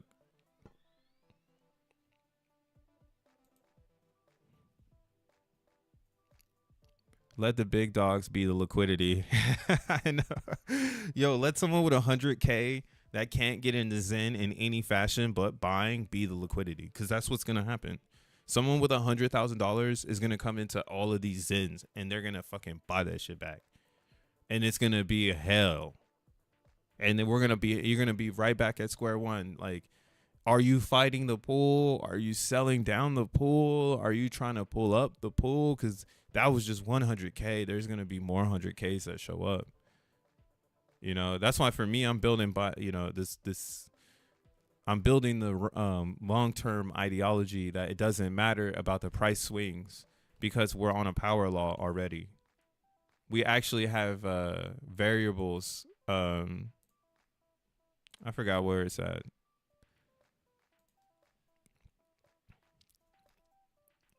But yeah, we're gonna get to a point where we can verify this. Like, we'll be able to take the price, the supply, the adoption, and we'll be able to scale it to show people like, yo, this shit is moving. Like, it's gonna move here, and then everyone's gonna be like, you're lying, and it's just gonna do it. Right? Because this is what, like, analyzing the power law potential, the price history, right? The supply growth, the adoption trends, the market cap. Like, one thing that everything always comes to on this is that we lack right here. I think it's this one. Does XEN fit the power law? Yes, potentially rapid adoption, supply growth, and speculative price spikes could plot a power law on a log scale driven by network effect and early mover advantage baked into the minting formula. So that's what I'm saying. We have a network effect in the minting formula called the G rank, and your C rank is what gives you the advantage. Just being able to get to it. That is it. That's SHA-256. Just being able to get to SHA-256 made it an advantage. Made it something people could look at on log scale of what happens when a lot of people get a hold of this. The internet was also is still on a power law. Long term, 23 to 25, doubtful without change. Right. So it said that our first year kind of fit a power law. This current moment is the most speculative that the internet is seeing, this Grok thing. And why it says this: doubtful without change, the infinite supply, right? The infinite supply. We know it's not infinite because there's not enough supply. Like, every Ethereum won't go through the contract, so it's not infinite. All right. The resilience of Ethereum's gas. ETH's gas is getting awkward because it's going down because the scaling is working. So again, the GPT isn't updated with what's happening, and it's kind of crazy to see it all happening, right? The fading incentives, AMP at 1 suggests a flattening curve. So with the AMP going to 1, that is kind of like an in-house prediction, and that's where the power law gets weird, because it's saying that there won't be any adoption after 1. But we know that you're going to be able to burn XEN for X1 forever. So if X1 is banging forever, there will be adoption after 1 because of supply. Like essentially, I think people will build on X1 and they'll have XEN as like a part of the power pack for like finances. Like you still make C ranks, like you bleed over some of your stakes of XNT back into liquid, like Ethereum, and then you would make C ranks to burn back into XNT to like stake, and you can get a quant to like figure that math out if you wanted to. So yeah, that's actually pretty funny to see. Not Bitcoin's steep scarcity driven, steep scarcity driven accent. Burn could shift this, but data is spares. But the data is spares, whatever. So essentially, it's just saying that like there's infinite coins, and the scarcity concept is what makes Bitcoin also a power idea. It's hooked to 21 million. XEN is not. XEN is hooked up to a logarithmic minting scale. And this might be a great conversation or argument debate of like what do you believe in? Like, do you think that life would be better if we had a capped supply of human beings, or would life be better as it is today, where we don't know the determination of tomorrow's humans? It depends on how many babies are born. You know, like that's the conversation that we come down to in the power law between infinite supply and dynamic supply. I mean, my bad, dynamic, because they're going to call it infinite supply, but it's truly dynamic supply and fixed supply. But there's never been anything as dynamic as XEN, so it's going to be an anomaly for a long time in conversation. But yeah, that's like this one. Comparison to Bitcoin. Bitcoin's power law emerges from the fixed supply of 21 million. Halvening cycles and energy-based POW. I would say halvening cycles in XEN are large C rank days. Because like those only happen once a year, and you can spot them coming from a distance. Like right now, like this weekend, there's like a bunch of C ranks coming out, so we can like spot the inflation from a distance. And then like again, if there was an X1 chain, we would be like, oh, maybe that inflation goes into X1, but maybe it doesn't. Maybe it goes into staking. Maybe it does go back into the DEX, and then someone else buys it, and then they put it into X1, and then they put it into staking. There's again, there's a lot of parameters and variables to the XEN ecosystem that gives it value outside of the spectrum of just creation. It's awesome shit to talk about, yo. No one's talking about XEN like this because they don't see it yet. The biggest VVV XEN holder has 45 trillion. Jesus. Yeah, they minted all that. See, like anybody who I think by nature, so there's another number by nature in the XEN world, which is like I was saying, it's not an infinite supply. So when XEN came out, this G rank is essentially as much as everyone could make. So when we look at like ETH POW, if someone has 45 trillion, that's because they used all of their Ethereum, their ETH POW, all the shit they had on that chain, they just put it towards XEN. So yeah, they are the number one. But that's the thing about it is, if one player decides to just sack it all, that's what could happen. But they're really high. They're like 15 trillion and above, and they're solo dolo. Like they couldn't do anything. They can't get out. All they can do is wait for the speculation. They can't, you know what I'm saying? They can sell it and they can like dominate the chart, but nobody's going to want to play with them if they just keep wrecking the chart all the time. So it's a really kingpin position to be in. And yeah, you're just waiting on X1 chain to burn your value into XNT so you can do other things with it, right? And I think that's the beauty of sacrificing your coins for XEN. If you know that you have a bunch of coins on Phantom, right? That's why Phantom's G rank is so high. Same with Pulse Chain. G rank is so high because people have so much Pulse Chain. G rank is very low on base chain, on BNB because when XEN came out, more people were on Polygon and moving into airdrop chains such as like Phantom and EVE Moss, Moonbeam, And I think that's why this one suffers out of the two underneath. It's just because it wasn't a real airdrop chain. People lost on BNB, never came back. So you can see what I mean. It's all the data's there. It's right in front of your face. But I say that to say this. I think XEN is going to be moving in some sort of financial law. And we could see it here, right? People making C ranks. And I think you just need to, use your thinking cap to get on a chain to be part of this, because the most upside is going to be on a side chain, because it's so easy to get right now and it's so easy to fade.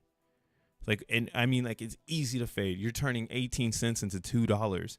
Literally, the devil is at the front door telling you to give away your CBZ. And if you don't have an educator trying to tell you how valuable that shit is, you're going to give it to me. So I don't give a fuck. Give it to me, baby. Give it to me. Damn, ain't nobody making C ranks over here. A little bit. This is ETH POW. I like minting VVs in. Yeah, see, because you got the coins. Cozin's dead. Let's look at Phantom.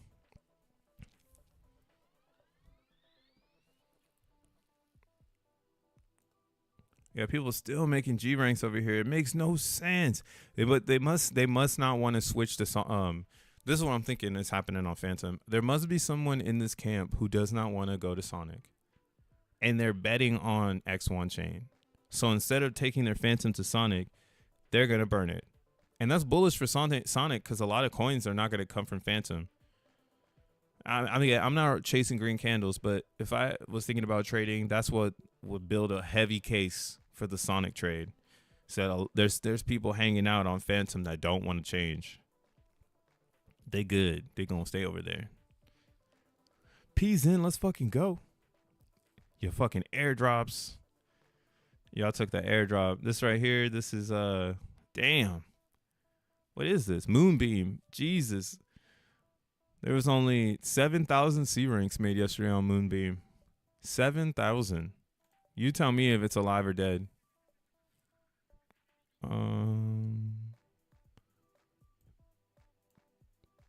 Yeah, you see Polygon, 200,000. There's still a lot of minting activity happening on Polygon. It's a good one. OKX, I don't know why it's here, but it's here. 0, 0, 0. No one's minting over there. Not at all. Not at all. OP's in.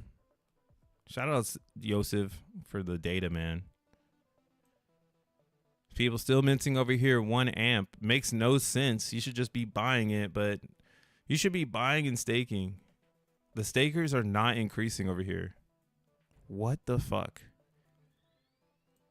I don't know. The OP's in one is weird to say because a lot of people have taken this narrative into this idea that they're trying to get people to think that they're going to get rich. Which is fine. You're going to get rich. But the problem is that you're not going to stake your coins because you're going to keep them liquid because you're going to think you're going to get rich. So y'all either need to sell your coins and move the chart or stake them. Because it's kind of sad that there's not a shit ton of stakers like every single day. Like, it's like, why aren't people rotating daily stakes over there? It's still 14% APY. Like, I guess in 3 days it changes. It's going to go down to 13. Oh, well. But yeah, OP's in. They still active. Yeah, I just be strategizing. I use my Tron and Sui resources to mint more Zen. Yeah, man. Recycle. See, I don't like work on the blockchain. Like, I have the real world stuff going on. So that helps me, I guess, buy crypto and stay like up.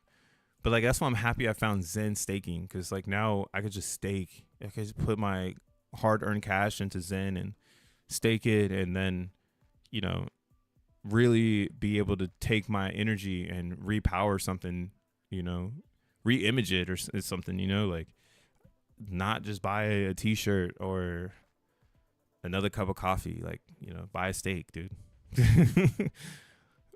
Free your mind. So here's Pulse Chain. 59,000 C ranks.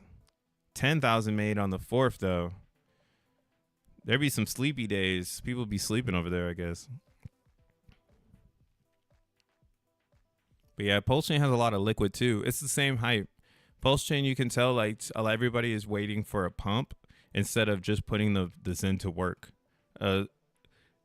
Literally, CBZen is setting the example. Like if we were to say like if these were boot camps, CBZen would be the ultimate boot camp for Zen by nature, because a lot of people don't understand the power of staking. On CBZen, the staker class runs the chain.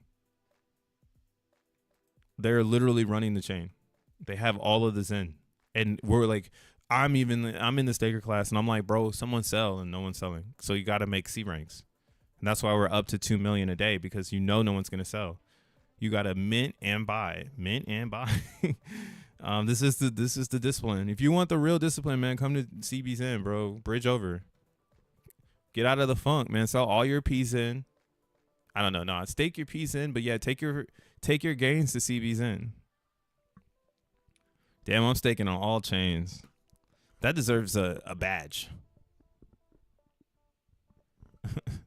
I can't wrap my mind around why I mint on OPZen when you can literally buy it much more, and you can literally go in the negative when you mint. Yeah, people just, I think, are addicted to minting. And then if no one tells them to change their narrative, like if they're following a streamer who's like telling them you should keep minting because I'm minting, they're gonna just keep minting. And that's the narrative. A lot of people don't like. My channel's the only channel in Zen world where we're like dissecting it to make it real. Everyone else is just waiting for the price. So yeah, that's why I think OPZen it has the wrong behavior. The right behavior would be staking it, buying in and staking it.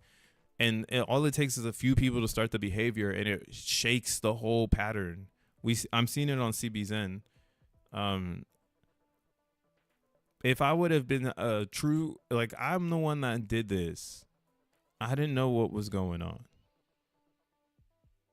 I was buying here, and I should have been hodling all of the fun, cheap ass CBZen I got, but instead I sold and I got out, and I thought this pump was normal, as in like, oh, they pumped it on me because I got out, like, you know, like villains and heroes, when really it was just the nature of a big bag exit, right? We came back down to where I got rid of my bag because that's the nature of supply and demand. The coin is still minting out, people are buying the coin, staking the coin, but the mint is stronger than the buyers. So that's why we're back to where I sold.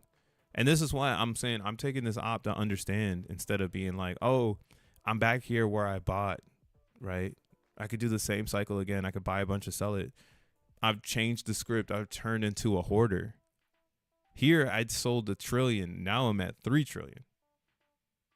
Right? This is the power of Zen's. Like, this is the power of Zen. Like, once you understand it, you want to get more of it, and then you start to hold it. And again, there's not enough Zen for all power holders to be power holders. There's too many ways for it to go wrong. Yeah, even look at this chart right here. So when you switch it over to price, it looks kind of nasty because we don't have like a real RSI. But when you switch it over, like even this looks pretty nasty. When you turn off these lines, though, we're hanging out right here in between the 200 and the 72. This is bullish. The only reason it's not bullish is because someone can sell, and we want that, though. We want to set up these pretty pictures and watch like someone sell all of their bag. So then it's like, nice, like we're not ready yet. I'll set up pretty pictures like this all the time. Until X1 chain. After X1, then the pretty pictures might be real. Like they might actually pop off to the upside like super crazy and just leave you behind. But up until then, like again, it's a supply game of trolling. Like you bring people in, they buy a bunch, they sell them to help redistribute. Stakers, they come in, they buy them up, they DCA the right way. They build in the bottom. Some time goes by, it goes up, and just again it repeats and repeats. So, but it's on you, yeah, man. Get on a good chain. CBZen or ETHZen. I'm holding on ETHZen, but I'm tempted to switch over to CBZen. No, see, like that's the problem. Like, don't chase Zens. They're all the same in nature. Don't chase them. They're all the same. You want to hang out in the environment and understand its nature. So if you're on Ethereum and you want to experience CBZen, take some ETH from Ethereum and send it to Base and start a journey. Like, don't sell your Ethereum Zen for Ethereum and then move that Ethereum to Base and then start a journey, because that is like refining oil that's already been purified, that you received. Like, you already got the purest version of that oil. Like, you don't need to refine it. You're just doing more work. You're going to lose a lot of it on the refine, right? You're going to lose more value moving your Zen from one network to the next. You're better off just taking the network tokens and starting a new journey. And that's why, again, I'm telling you, like, all of these are the same. The thing that holds us all back from turning up is me buying the Polygon, me getting the Avalanche, me getting the PZen, right? This is why CBZen is also pretty awesome too, because ETHZen on Base is like, it's the same. It doesn't have a W in front of it, so you can buy like on Coinbase ETH and send it to this. So you can go buy like $10 and just send it there, and then, you know, how much is $10 right now? $10 gets you 20 billion. You just stake it, get 20 billion and stake it. Start doing daily stakes and just start rotating it every 24 hours. Let's see what that would do for you on some humble shit. If you did day, and then this said 23 billion.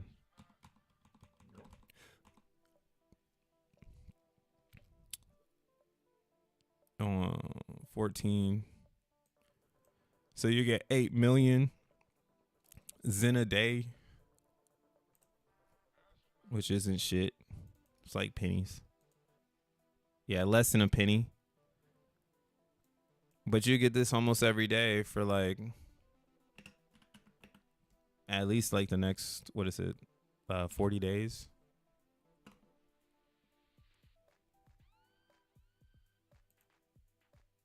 So you'd create 300 and, oh, it's still like not that much. You create 15 cents. But see, that's what I mean. Like, that's why it starts to get addicting, because you'll be like, man, but I can totally get more than $10 worth of CBZen. Right? So yeah, if you get more than $10, like you can make this number gigantic. Right? Like, I went ahead and bought $1,000 worth of this shit. So now I'm yielding. This is why I got addicted to it, the staking concept, because I'm like, yeah, I need to get this number as big as possible. If that number's not huge, you're not playing the fun game, because the fun game is getting $1 billion a day, right? You get $1 billion a day. Now I'm getting 50 cents a day from staking, and that could add up. Like, now that you can compound 50 cents a day. You can compound that, and that's only that's $1,300. But again, if you go and try to do this, you're gonna pump the price. So you better have a strategy of getting in, because you're not gonna get in just normally. There's liquidity is too thin, but it's possible. I did 2 days of $500, 50 clicks, $10 each click, and I got in totally fine. So the DCA does work in the CBZen. It's when you start to fuck around and buy 100 here, buy 100 here. You know, go in with a mission, walk out with success. All right. It's March 6th. Tomorrow's Friday. I'm in stream with Bitcoin Benito tomorrow. We're gonna have a Zen chat. I'm gonna get him caught up. Try to get him into I'm gonna try to jump him into the cult side of things, and get him out of the normal. I'm gonna get him to join the Cabal. He's going to leave with an X on his chest. That's what's gonna happen. But until next time, peace, motherfuckers.